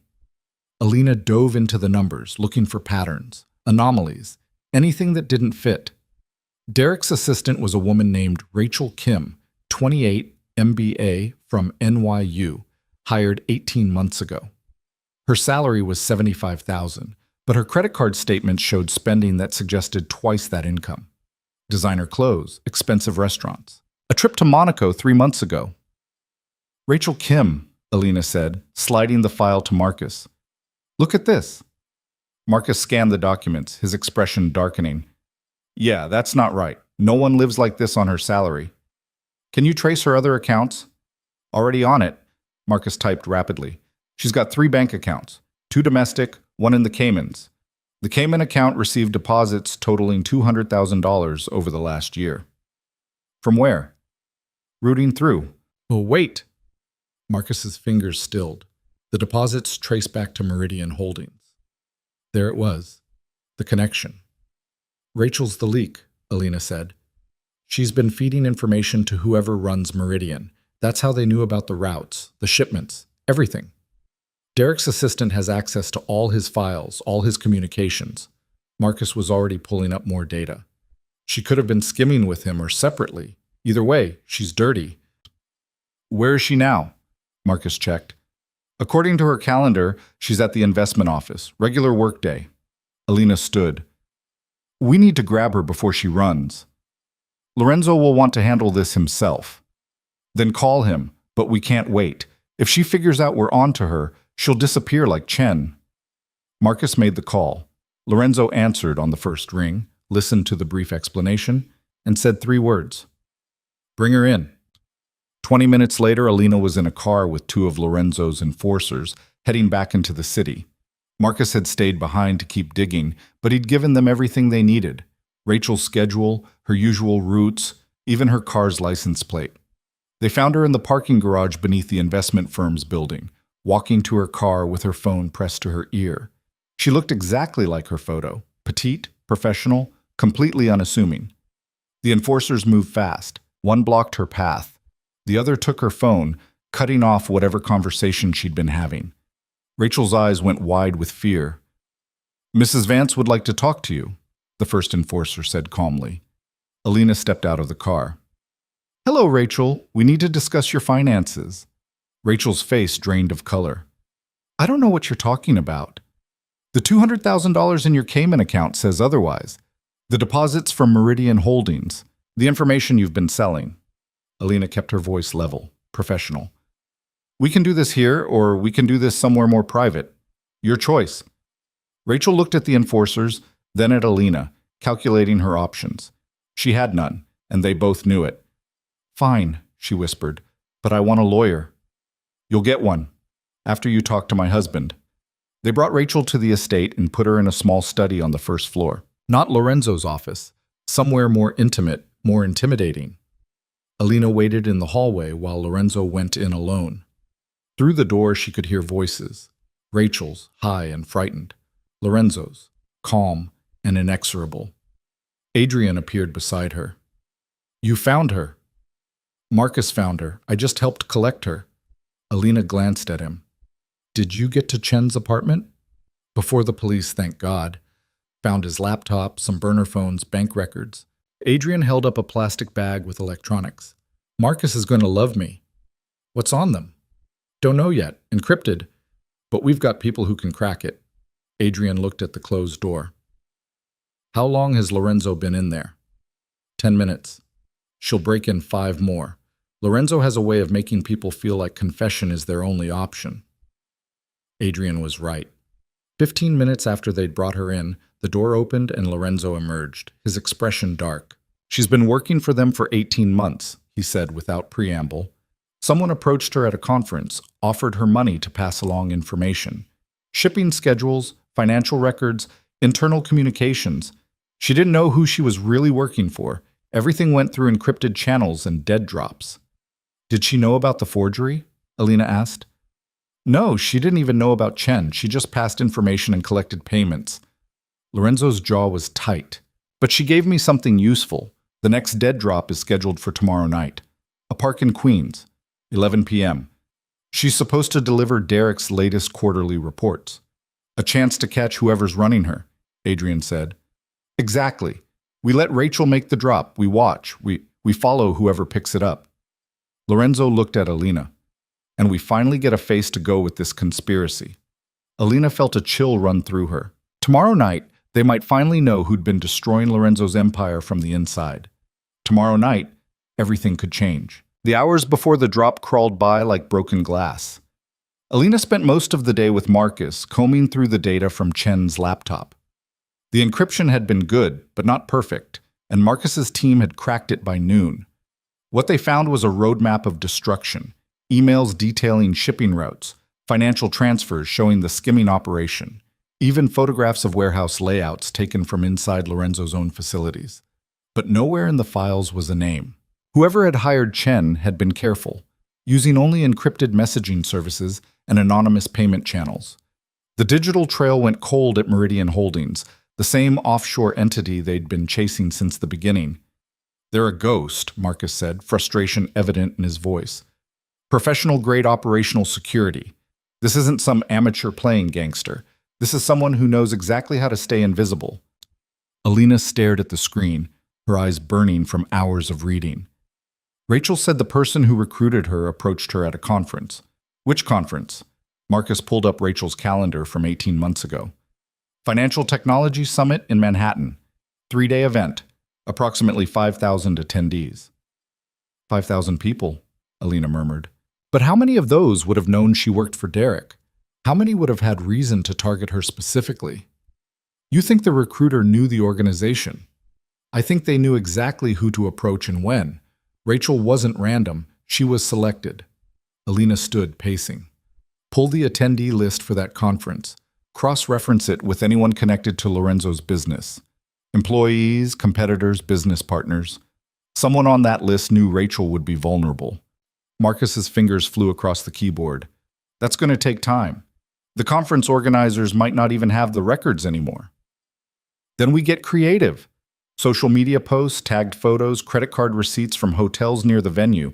Someone left a trail. They always do. You sound like Lorenzo. Alina stopped pacing. Is that a compliment? Honestly, I'm not sure yet. Marcus glanced at her. But you're good at this.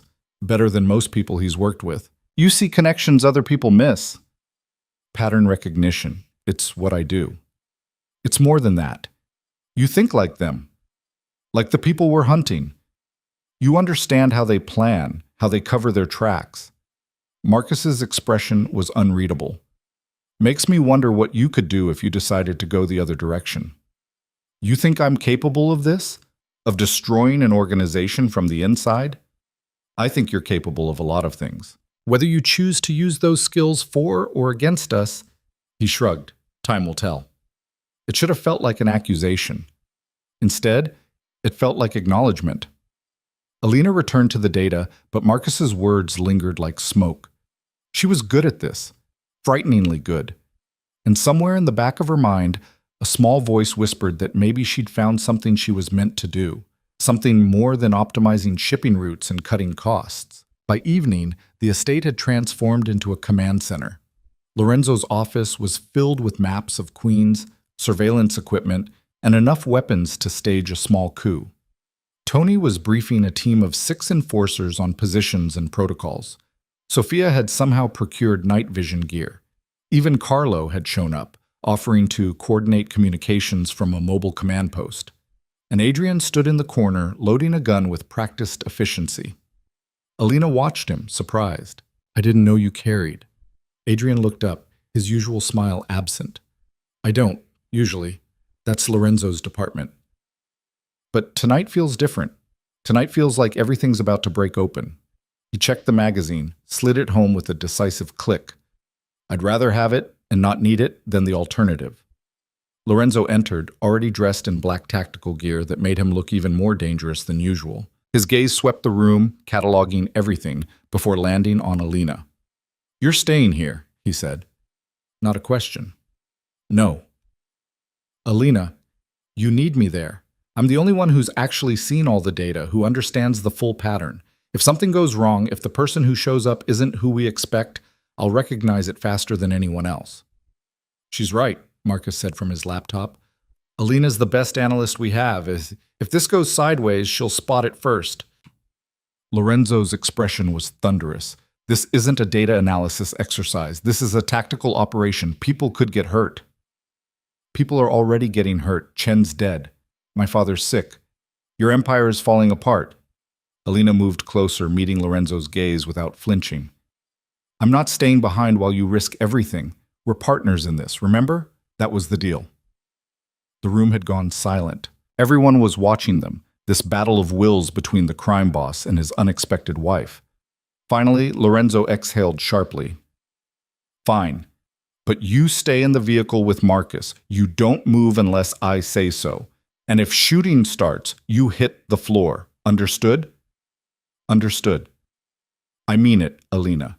You do exactly what I tell you, when I tell you, or I will have someone physically carry you back to this estate." "I said I understood."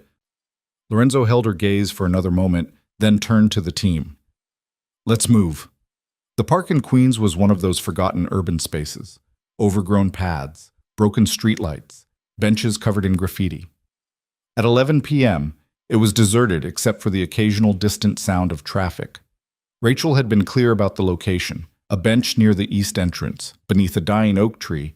Third plank from the left had a hollow underneath where she left the documents. They'd arrived an hour early to set positions. Tony and 2 enforcers had taken up spots with clear sightlines to the bench. Adrian was in the shadows near the entrance, watching the approach. Sophia coordinated from a van 2 blocks away. And Alina sat with Marcus in an SUV 50 yards from the drop point, night vision binoculars in hand, heart hammering against her ribs. Lorenzo was somewhere in the dark. Alina couldn't see him, but she could feel his presence like a pressure change before a storm. "Rachel's approaching," Marcus said quietly, watching a screen that showed feeds from multiple hidden cameras. Alina raised the binoculars. Rachel walked down the path like a woman heading to her execution, shoulders hunched, movements jerky with fear. She carried a manila envelope, Derek's quarterly reports, just like she'd promised. At the bench, she hesitated, looking around with obvious terror. "She's going to bolt," Alina murmured. "No, she knows what happens if she runs." Marcus's voice was matter-of-fact. Lorenzo made that very clear. Rachel knelt by the bench, reached under the 3rd plank, and deposited the envelope. Then she straightened and walked away quickly, not looking back. "Drop made," Tony's voice crackled through the radio. "Target has left the area." Now came the waiting. Minutes crawled by. Alina's hands were sweating on the binoculars. Every shadow looked like movement, every sound like footsteps. Beside her, Marcus was utterly still, his attention fixed on the screens. At 11:43, someone appeared. They came from the west, moving with confident purpose. Even through the night vision distortion, Alina could see it was a man. Tall, athletic build, wearing dark clothes and a baseball cap pulled low. He walked directly to the bench, no hesitation, like he'd done this 100 times. "We have contact," Marcus said into the radio. "Single male, approaching the drop point now." The man reached under the bench, retrieved the envelope, and started to turn away. "All units, converge," Lorenzo's voice came through, calm and absolute. Take him alive. Everything happened at once. Tony and his team emerged from the shadows like wolves. Adrian blocked the exit path. The man saw them coming and ran, sprinting toward the tree line with impressive speed. One of the enforcers gave chase, closing the distance with brutal efficiency. They tackled him 15 feet from the trees. The man fought like a professional. Quick, economical movements designed for maximum damage. He got one enforcer in the throat with an elbow, spun away from another's grab, nearly made it back to his feet before Tony caught him with a punch that echoed across the park. Then Lorenzo was there, and the fight ended. He didn't say anything, didn't need to. He simply pressed a gun to the man's temple, and the struggling stopped instantly. "Who sent you?" Lorenzo's voice was conversational, like he was asking about the weather. The man spat blood. "Go to hell. Eventually, but you first." Lorenzo cocked the gun. "Last chance. Who's running Meridian Holdings?" The man laughed, a wet, broken sound. "You're so close and you still don't see it. Pathetic." Alina's breath caught. That voice, she knew that voice. She was out of the SUV before Marcus could stop her, running toward the group, binoculars forgotten. Lorenzo looked up sharply as she approached, his expression furious. "I told you to stay." "Let me see his face," Alina demanded. Lorenzo hesitated, then nodded to Tony, who yanked off the baseball cap. The man's face was bloodied but recognizable. Mid-30s, sharp features, eyes that held more calculation than fear. And Alina knew him. "Daniel Carter," she said, her voice hollow. "My father's former head of security." The revelation hung in the air like a detonation. Daniel smiled through broken teeth. "Hello, Alina. Been a while." Lorenzo looked between them. "You know him." "He worked for my father for 5 years. Handled all our security protocols, personnel vetting, facility access." Alina's mind was racing. "He left 8 months ago.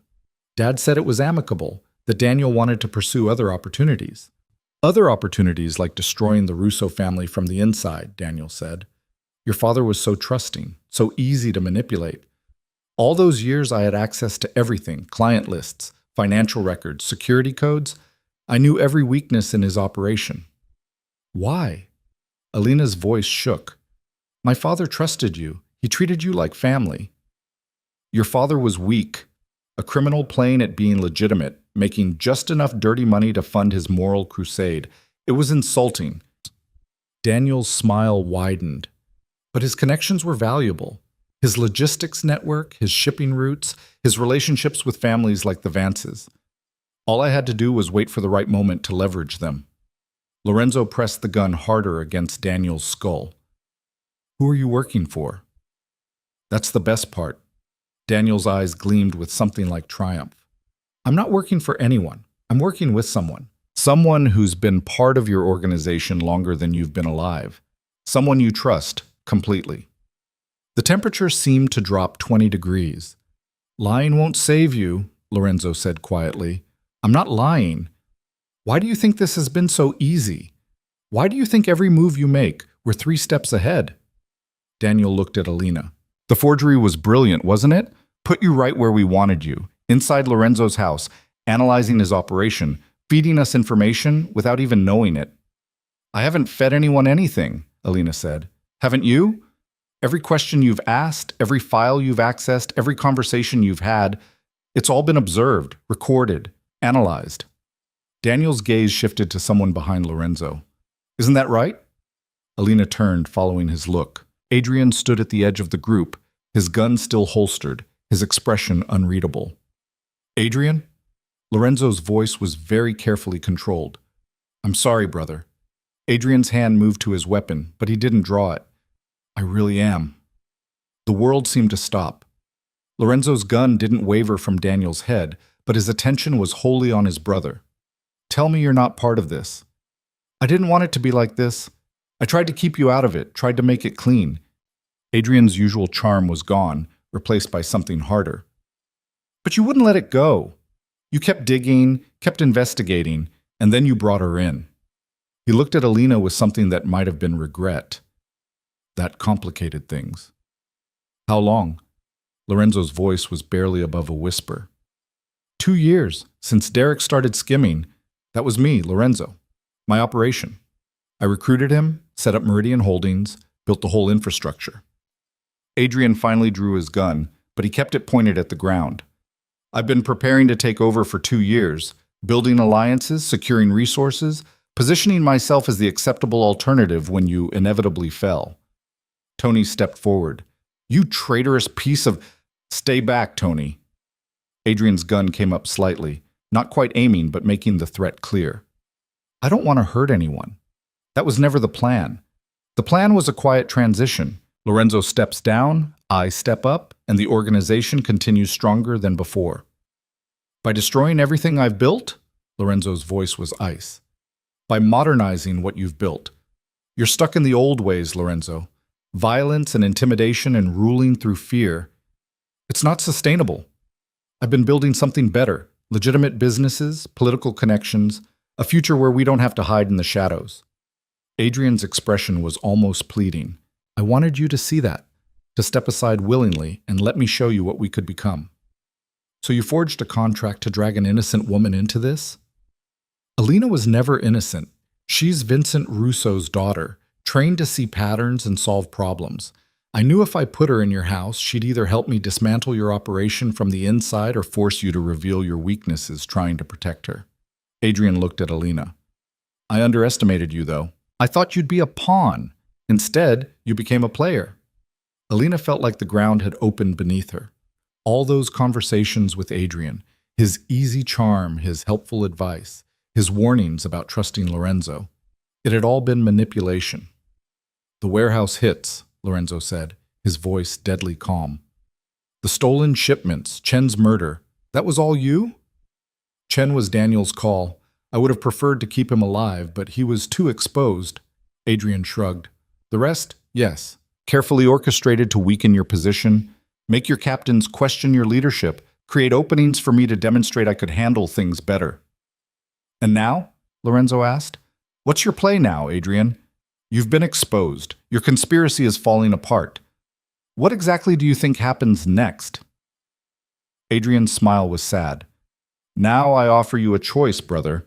Walk away. Step down as head of the family, and I'll let you live. You can keep the estate, a comfortable income, even some advisory role if you want. But the organization becomes mine.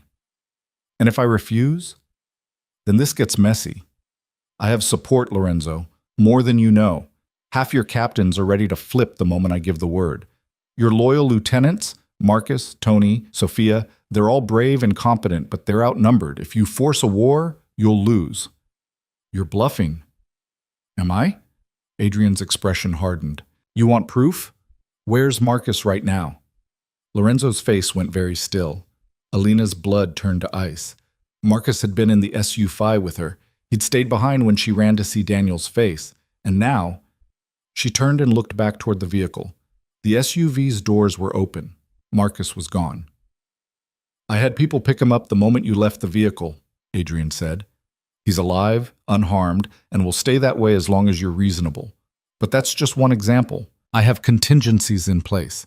People loyal to me in every level of your organization. You fight me, and you fight half your own family. Lorenzo stood slowly, the gun still trained on Daniel. When he spoke, his voice was very quiet and more terrifying for it. You kidnapped Marcus. I secured a valuable asset to demonstrate that I'm serious. No one's been hurt, Lorenzo. No one has to be hurt. This can end peacefully. Adrian took a step forward. Please, I don't want to destroy you. You're my brother. I'm offering you a way out that lets us both walk away alive. After you've betrayed everything we built. After I've saved everything you were too stubborn to evolve. Adrian's voice rose slightly. Our father's way is dead, Lorenzo. Violence and fear don't work anymore. The world's changed. I'm trying to change us with it, but you won't let go of the old ways. You'd rather go down fighting than admit someone else might have a better vision. For a long moment, no one moved. The park was silent except for distant traffic and Daniel's labored breathing. Then Lorenzo lowered his gun. You're right, he said quietly. You're absolutely right, Adrian. Adrian's expression flickered with hope. So you'll step down? No. Lorenzo's smile was terrible. I'm agreeing that you're correct about one thing. The world has changed. But you're wrong about everything else. He moved faster than Alina had ever seen him move, the gun swinging up not toward Adrian, but toward the shadows behind him. The shot cracked across the park, and someone screamed. A figure stumbled out of the darkness, one of Adrian's people, trying to flank them. Lorenzo's bullet had caught them in the shoulder. Did you really think I wouldn't have counters in place? Lorenzo's voice was conversational again. That I wouldn't have my own people watching yours? Marcus isn't alone, Adrian. I have a team at his location right now, and they're very good at what they do.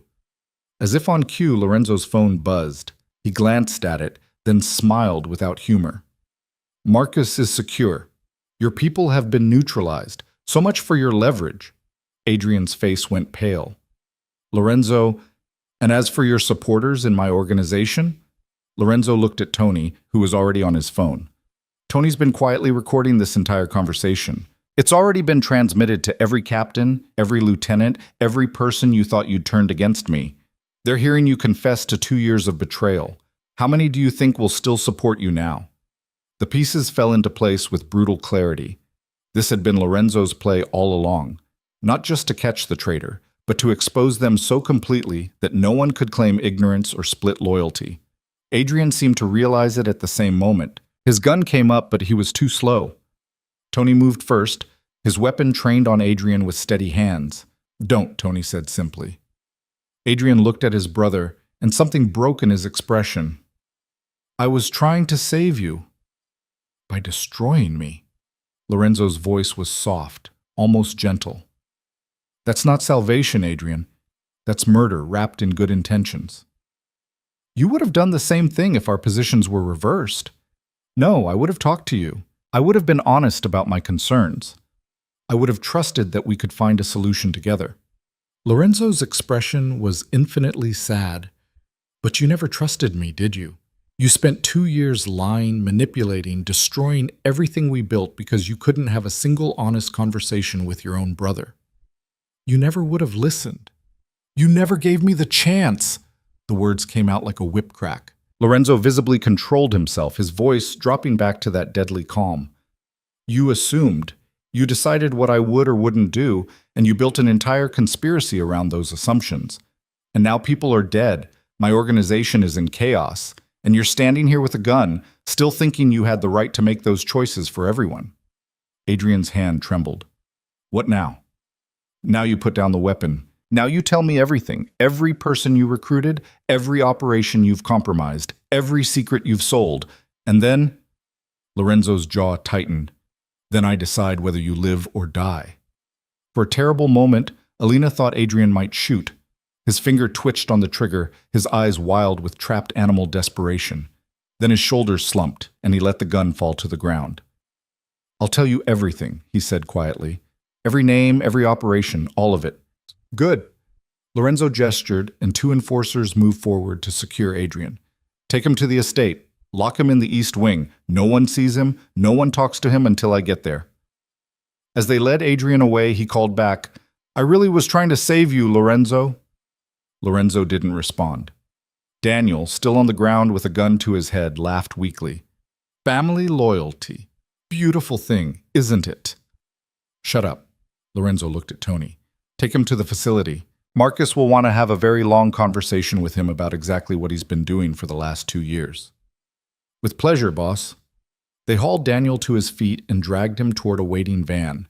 Alina watched them go, her mind still reeling from everything that had just happened. When they were alone, Lorenzo finally holstered his weapon. He looked exhausted, years older than he had an hour ago. I'm sorry, Alina said quietly. For what? For Adrian. I know he's your brother. He was my brother. Now he's just another traitor. Lorenzo's voice was flat, emotionless. I should have seen it. All the signs were there. His push for legitimization, his friendliness with you, his convenient absences during the warehouse hits. I should have known. He's family. You trusted him. That's not weakness. In my world, it is. Lorenzo looked at her, and for the first time she saw real vulnerability in his eyes. I told you to trust no one. I should have followed my own advice. Alina moved closer, close enough to feel the heat radiating off him despite the cool night air. You also said everyone has an agenda. Adrian's was wrong, but at least it's over now. Is it? Lorenzo's smile was bitter. He said he had support at every level. Even if half of them turn after hearing the recording, that's still dozens of people I can't trust. My organization is infected, Alina. It's going to take months to cut out all the rot. Then we cut it out. Together. We. Lorenzo's hand came up, cupping her face with unexpected gentleness. When did this become we? When you married me. When you trusted me with your empire. When you let me be part of this instead of keeping me locked away like a porcelain doll.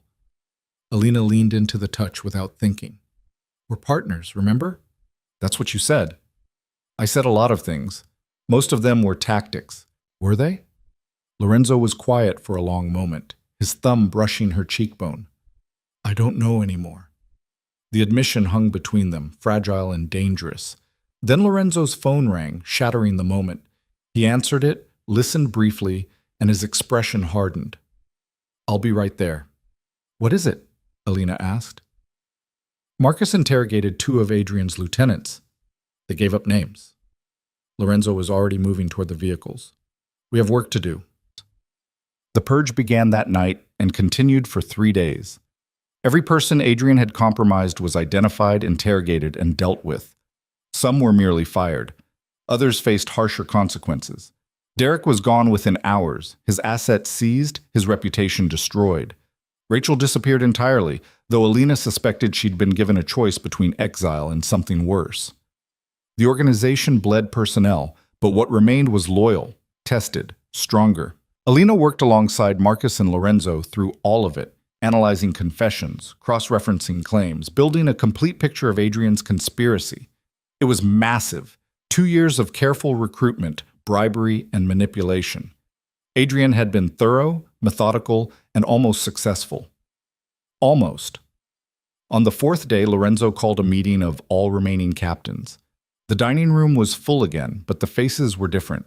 Some of the old guard were gone. New people had risen to fill the gaps, people who'd proven their loyalty when it mattered.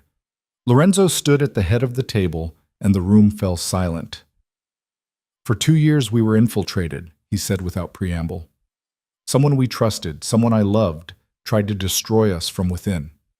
They failed. We survived. But survival isn't enough. His gaze swept the room. We're going to rebuild, stronger, smarter. And anyone who even thinks about betrayal will learn exactly what happens to traitors. It wasn't a threat. It was a promise. After the meeting, Alina found herself alone with Lorenzo in his office. He poured 2 glasses of bourbon and handed her one without asking if she wanted it. What happens to Adrian? She asked. Lorenzo was quiet for a long moment. He's my brother. That still means something, even after everything. So you'll let him live. I'll let him exist. Exile. Stripped of everything, money, power, connections. He'll disappear into whatever life people like us have when we lose everything. Lorenzo stared into his glass. It's more mercy than he deserves. It's more mercy than most people would give. I'm not most people. Lorenzo looked at her. The contract, the forged one that started all this. It's done its job. Adrian's exposed, the conspiracy's dismantled, your father's name is cleared. You're free to leave. Alina had known this moment was coming. The marriage had been transactional from the start. She'd completed her end of the bargain. She could walk away, return to her old life, pretend none of this had ever happened. She should want that. What if I don't want to leave? She heard herself say. Lorenzo went very still. What? What if I want to stay? Not because of the contract, not because I have to, but because... Alina struggled to find words for the truth that had been growing inside her for days. Because this feels right. Working with you, solving problems, being part of something bigger than shipping routes and quarterly reports. Alina, this isn't your world. Maybe it is now. She set down her glass and moved closer. You said I was good at this, that I saw things other people missed. You were right, and I don't want to go back to being invisible in my father's company, optimizing someone else's vision. I want this. The challenge, the purpose, the partnership. The danger, Lorenzo added, the violence, The moral compromises. Yes, all of it. Alina met his eyes. I'm not naive, Lorenzo. I know what I'm choosing, but I'm choosing it anyway. I'm choosing you. Something shifted in Lorenzo's expression, the careful control cracking to reveal something raw underneath. This is real, he said. Not a question. This is real. Lorenzo crossed the distance between them in 2 strides, his hands framing her face, his eyes searching hers for any hint of doubt. He must not have found any, because when he kissed her, it wasn't like their wedding, clinical and transactional. This was heat and hunger, and something that felt dangerously like hope. Alina kissed him back with everything she had, all the fear and adrenaline and desperate need for something solid in a world that had turned upside down. When they finally broke apart, both breathing hard, Lorenzo's forehead rested against hers. If you stay, he said quietly, there's no going back. This life doesn't let you walk away twice. Then I won't walk away at all. Your father will understand or he won't, but this is my choice to make. Lorenzo pulled back enough to look at her properly. Then make it official, not as collateral, not as part of a deal. Choose this. Choose me. Choose us. Alina smiled, feeling something fierce and bright unfold in her chest. I already did. Outside, dawn was breaking over the estate, painting everything in shades of gold and promise. Somewhere in the East Wing, Adrian waited for his exile. Somewhere in the city, the remnants of his conspiracy were being systematically erased. And somewhere in the future, there would be new threats, new challenges, new battles to fight. But right now, in this moment, Alina felt something she hadn't felt in years. She felt like she was exactly where she belonged. The morning after her declaration, Alina woke to find Lorenzo already gone from the bed they'd shared for the first time as something more than contractual partners. A note sat on his pillow in sharp, precise handwriting. Council meeting at 9. Your presence is required. Wear armor. She smiled despite herself. In Lorenzo's world, armor meant the Navy Armani suit hanging in her closet and the confidence to walk into a room full of dangerous men without flinching. By 8:45, she was ready. The council chamber was in the estate's west wing, a room Alina had never entered before. Dark wood paneling, a table that could seat 20, and an atmosphere thick enough to cut with a knife. Every captain who'd survived Adrian's purge was there. Marcus, Tony, Sophia, Carlo, and half a dozen others whose loyalty had been tested and proven. They all stood when Lorenzo entered with Alina at his side. Sit, Lorenzo said, and they did. He remained standing, Alina beside him, a united front. 3 days ago, we cut out a cancer that had been growing in this organization for 2 years. Adrian Vance, my brother, betrayed us. He's been dealt with. But his conspiracy revealed something important. We've been operating on old assumptions, old vulnerabilities. That ends today. Lorenzo gestured to Alina. Most of you have met my wife. Some of you have worked with her. All of you have heard what she's capable of. What you don't know is that as of this morning, she's no longer just my wife. She's my partner in every sense of the word. She'll have full authority over operations, strategy, and personnel. Her word carries the same weight as mine. The silence was deafening. Tony was the first to speak. With respect, boss, she's been here less than a week. We don't know... You don't know if you can trust her, Alina finished. I understand that. I wouldn't trust me either. She moved to the table, placing both hands flat on the polished surface. So let me be clear. I'm not asking for your trust. I'm earning it. Starting now. She nodded to Marcus, who pulled up a screen showing a complex organizational chart. This is Adrian's network. Every person he compromised, every operation he touched, every weakness he exploited. We've dealt with the obvious problems. But there are deeper issues. Structural flaws in how we operate that made Adrian's conspiracy possible in the first place. Alina highlighted several points on the chart. Your shipping operation relies on a single point of failure, Sophia's facility. If something happens to her or that location, everything collapses. Your financial operations run through Derek's office, and even with him gone, the systems he built are still vulnerable. Your communication protocols are inconsistent, which means information leaks even from loyal personnel. Sophia leaned forward. You're saying we need to rebuild from the ground up. I'm saying we need to evolve, redundancy in critical operations, compartmentalization of sensitive information, better vetting protocols for new personnel, and most importantly, Alina looked around the table, transparency within this group. No more secrets between the people in this room. Adrian succeeded because he exploited the gaps between you.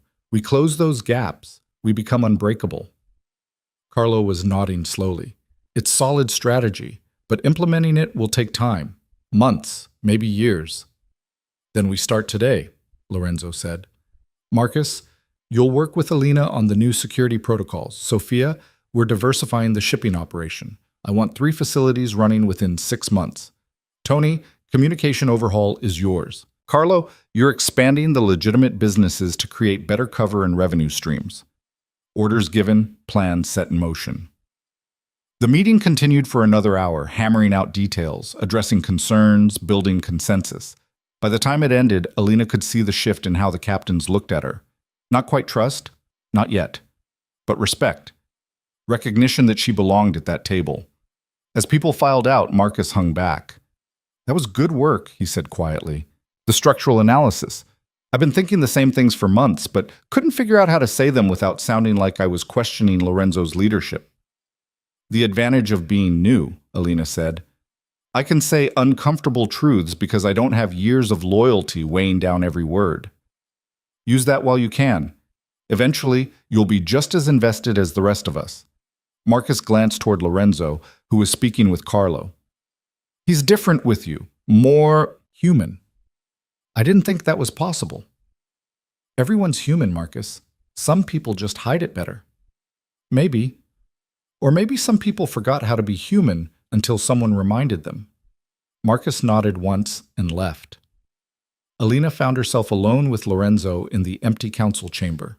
He was staring at the organizational chart still displayed on the screen, his expression unreadable.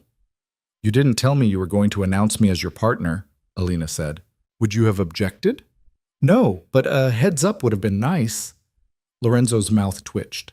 I'm not used to consulting people before making decisions. Get used to it. You said we're partners. That means we talk before making major plays. Even when I'm right? Especially when you're right. Your instincts are good, Lorenzo, but you have blind spots. Everyone does. That's what partners are for, covering each other's vulnerabilities. Lorenzo turned to face her fully. My father would have laughed at that. He believed showing vulnerability was suicide. Your father built an empire on fear. You're building one on loyalty. There's a difference. Is there? Fear kept people in line. Loyalty failed me with Adrian. Adrian's loyalty was never real. He resented you from the start. Alina moved closer. But the people who stayed when they could have run? Marcus, Tony, Sophia, Carlo? That's real loyalty. They chose you even when choosing you was dangerous. You can't buy that with fear. Lorenzo was quiet for a long moment, processing. Then, my father is the reason Adrian turned out the way he did. The constant comparison, the favoritism, the message that only one of us could be strong. I tried to be different with him, tried to be a brother instead of a rival, but the damage was already done. You can't save people from themselves, Lorenzo. Adrian made his choices, you made yours, and now we deal with the consequences. Consequences. Lorenzo's laugh was bitter. Exile seemed like mercy at the time. Now I'm not so sure. Maybe I should have. Don't! Alina cut him off. Don't second-guess yourself. You chose to let him live because despite everything, he's still your brother. That's not weakness. That's humanity. Hold on to that. Lorenzo's hand found hers, fingers lacing together. And if that humanity gets us killed, then at least we die as people, not monsters. The words hung between them, heavy with meaning. Then Lorenzo's phone buzzed, shattering the moment. He checked it, and his expression hardened. It's time. Adrian's leaving. They watched from Lorenzo's office window as a black sedan pulled up to the estate's front entrance. 2 enforcers emerged, followed by Adrian. He looked smaller somehow, stripped of his expensive clothes and easy charm. They'd given him simple jeans and a jacket, the clothes of someone ordinary, someone forgettable. Adrian looked up at the window where Lorenzo stood, and even from a distance, Alina could see the regret in his expression. He raised one hand, not a wave exactly, more like acknowledgement, an ending. Lorenzo didn't respond. He simply watched as his brother got into the sedan and disappeared down the long driveway. "Where will he go?" Alina asked quietly. "Somewhere far away. Somewhere he can start over with nothing." Lorenzo's voice was emotionless. "He has enough money for a year, maybe two if he's careful. After that, he's on his own. No family, no connections, no power, just survival." "That's cruel. That's mercy." Lorenzo turned away from the window. "In this world, betrayal usually ends in blood. I gave him life. What he does with it is up to him." Alina wanted to say something comforting, something that would ease the pain she could see beneath Lorenzo's controlled exterior. But some wounds didn't heal with words. Some losses had to be carried. Instead, she took his hand and held it, a silent promise that he wasn't carrying this alone. The next weeks passed in a blur of reconstruction. Alina threw herself into the work of rebuilding the organization's infrastructure, spending 14-hour days analyzing systems, interviewing personnel, designing new protocols. She discovered she had a talent for seeing not just what was, but what could be, turning Lorenzo's empire from a collection of loosely connected operations into a genuine, efficient machine. Sophia's shipping operation expanded to 3 facilities within a month. Tony implemented encrypted communication systems that would take a government agency months to crack. Carlo opened 2 new restaurants that served as perfect fronts for laundering money and hosting sensitive meetings. And Marcus built a security apparatus so thorough that even a conspiracy as sophisticated as Adrian's would struggle to penetrate it. Through it all, Lorenzo was there, not micromanaging, but supporting, trusting Alina's judgment even when it contradicted his instincts, learning to share power instead of hoarding it. Their partnership evolved from strategic to something deeper. Nights in Lorenzo's office became strategy sessions that turned into conversations about childhood, about dreams, about the people they might have been in different circumstances. The marriage that had started as a business transaction transformed into something neither of them had names for yet, something built on respect and shared purpose, and the kind of trust that only came from surviving fire together. 6 weeks after Adrian's exile, Vincent Russo was finally well enough to leave the medical facility where Lorenzo's people had been caring for him. Alina went to collect him, nervous in a way she hadn't been since the night of the forged contract. Her father looked better than he had in months, color in his face, strength in his movements. But when he saw her, his expression was complicated. "Alina." He pulled her into a hug that lasted long enough to say everything words couldn't. "I've been so worried." "I'm fine, Dad. Better than fine." Vincent pulled back, studying her face. "Lorenzo's people wouldn't tell me much, just that the contract was fake, that someone had set us both up, and that you were helping to sort it out." His voice dropped. "They also said you married him." "I did." "Because of the contract?" "At first, yes. But things changed." Alina took her father's hand. "I need to tell you everything. And you need to listen before you judge." They sat in the facility's garden, and Alina laid it all out. The forgery, the investigation, Adrian's betrayal, Daniel Carter's role in destroying the Russo business from the inside.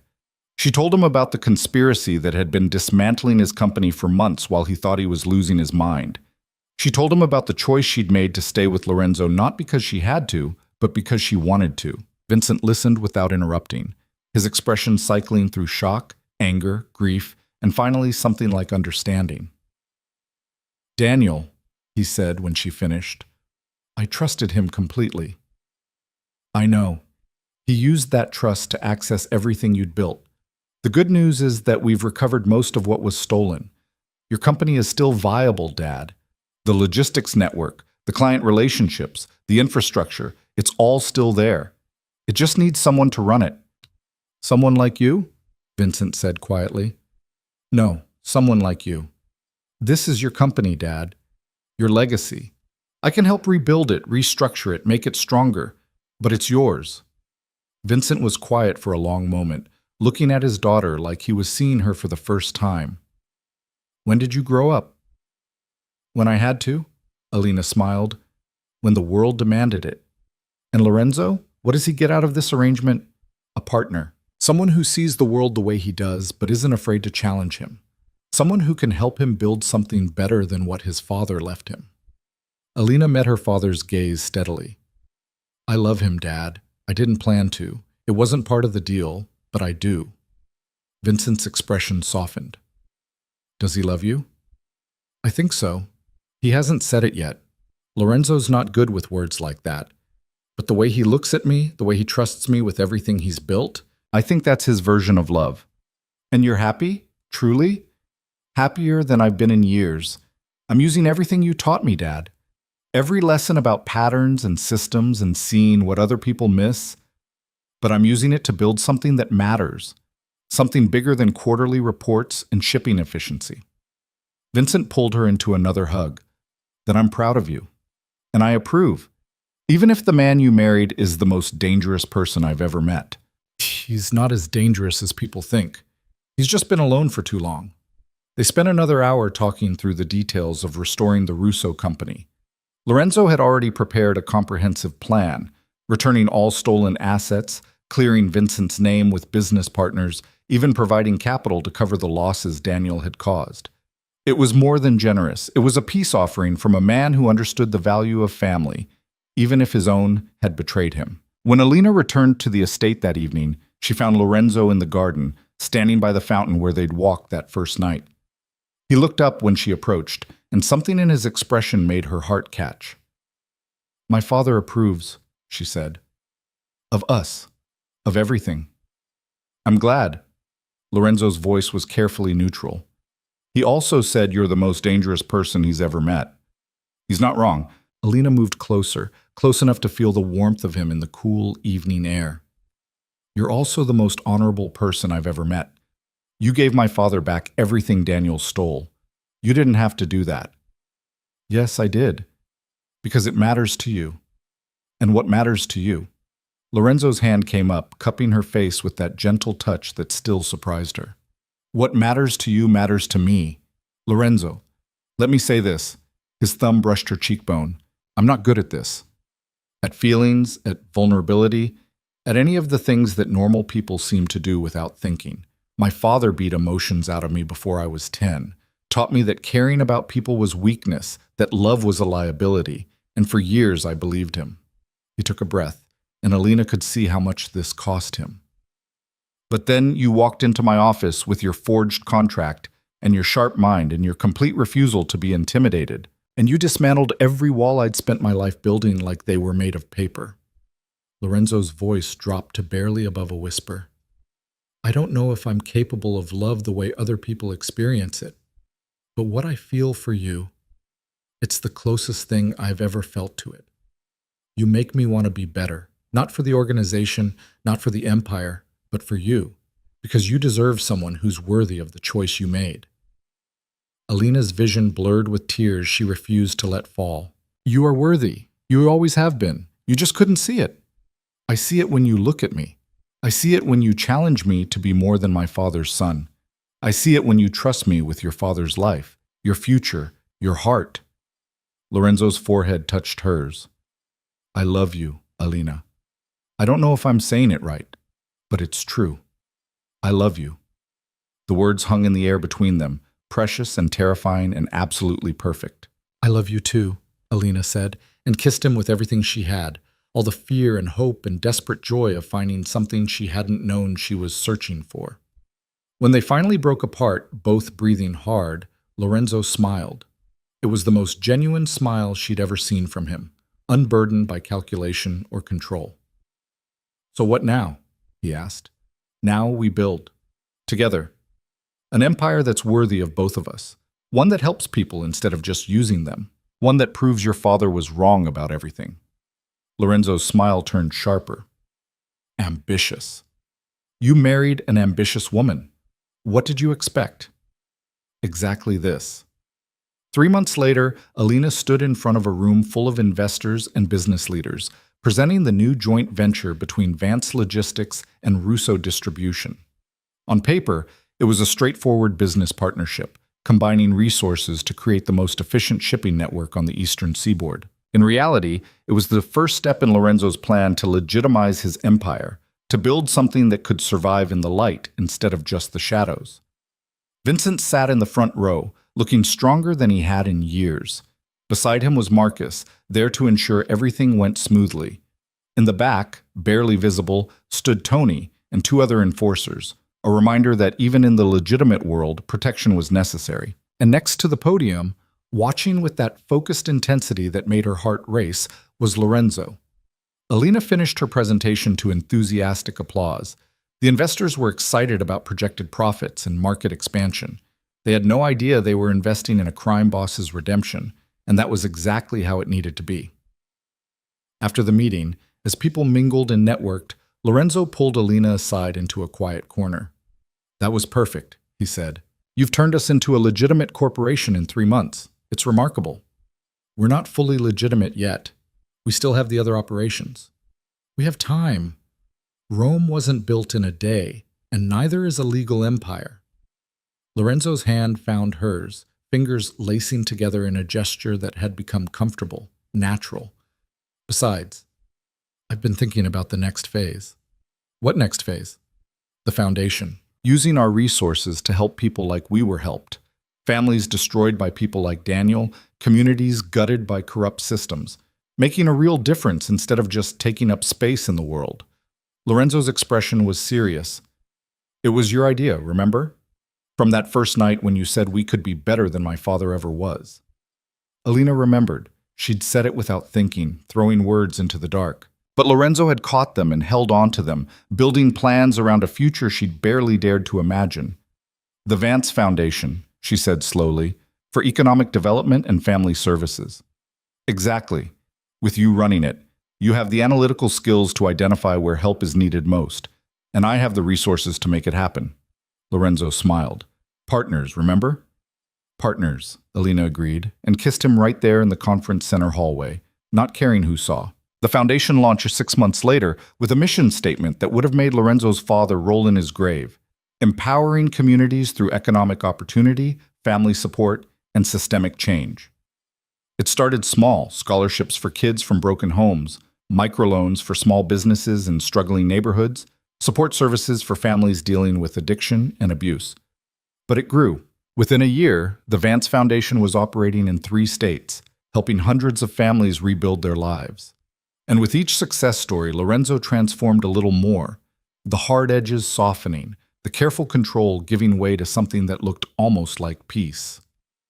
Alina watched him speak at a foundation event 2 years after that first forged contract had landed on the table, and she barely recognized the man he'd become. He was still dangerous when he needed to be, still ruthless in protecting what was his. But he was also generous, thoughtful, capable of kindness that didn't come with strings attached. He'd become the man his father had never let him be. That night, lying in bed in the master suite they now shared without question, Lorenzo pulled Alina close and said something he'd never said before. "Thank you." "For what?" "For seeing who I could be instead of who I was. For choosing to stay when you could have run. For building this life with me." His hand rested over her heart, feeling the steady beat. "For saving me." "We saved each other," Alina corrected. "I was disappearing in my old life, becoming invisible. You gave me purpose, power, a chance to matter. You always mattered." "Maybe, but now I know it." They lay in comfortable silence for a while. 2 people who'd been strangers 6 months ago and were now so entwined that Alina couldn't imagine existence without him. "Do you ever regret it?" Lorenzo asked quietly. "The choice you made? The life you gave up?" Alina thought about it honestly. Her old apartment with its lonely nights and Excel spreadsheets, the quiet desperation of optimizing other people's dreams while her own withered, the safety of invisibility that had really been a prison. "Not even for a second," she said. "This is where I belong. With you. Building something that matters. I wouldn't trade this for anything." Lorenzo's arms tightened around her. "Neither would I." They fell asleep like that, wrapped in each other and the empire they'd built together. An empire that had started with a forged contract and a dangerous deal, and had transformed into something neither of them had expected. Something real, something lasting, something that belonged to both of them equally. Years later, when people asked how Alina Russo became Alina Vance, she never told them about the forgery or the conspiracy or the brothers' betrayal. Those stories belonged to them alone, kept safe in the vault of their shared history. Instead, She'd smile and say something about unexpected opportunities and taking chances on impossible partnerships. But privately, in the quiet moments when it was just the two of them, she'd remember the night Lorenzo had held a gun to someone's head while looking at her like she was the answer to a question he'd been afraid to ask. She'd remember the moment she'd chosen to stay instead of run. And she'd remember that sometimes the most dangerous deals turned out to be the ones that saved you. The forged contract that had threatened to destroy them both had become the foundation of something unbreakable. A partnership built on trust and respect, and the kind of love that only came from walking through fire together and choosing to stay even when the flames burned hottest.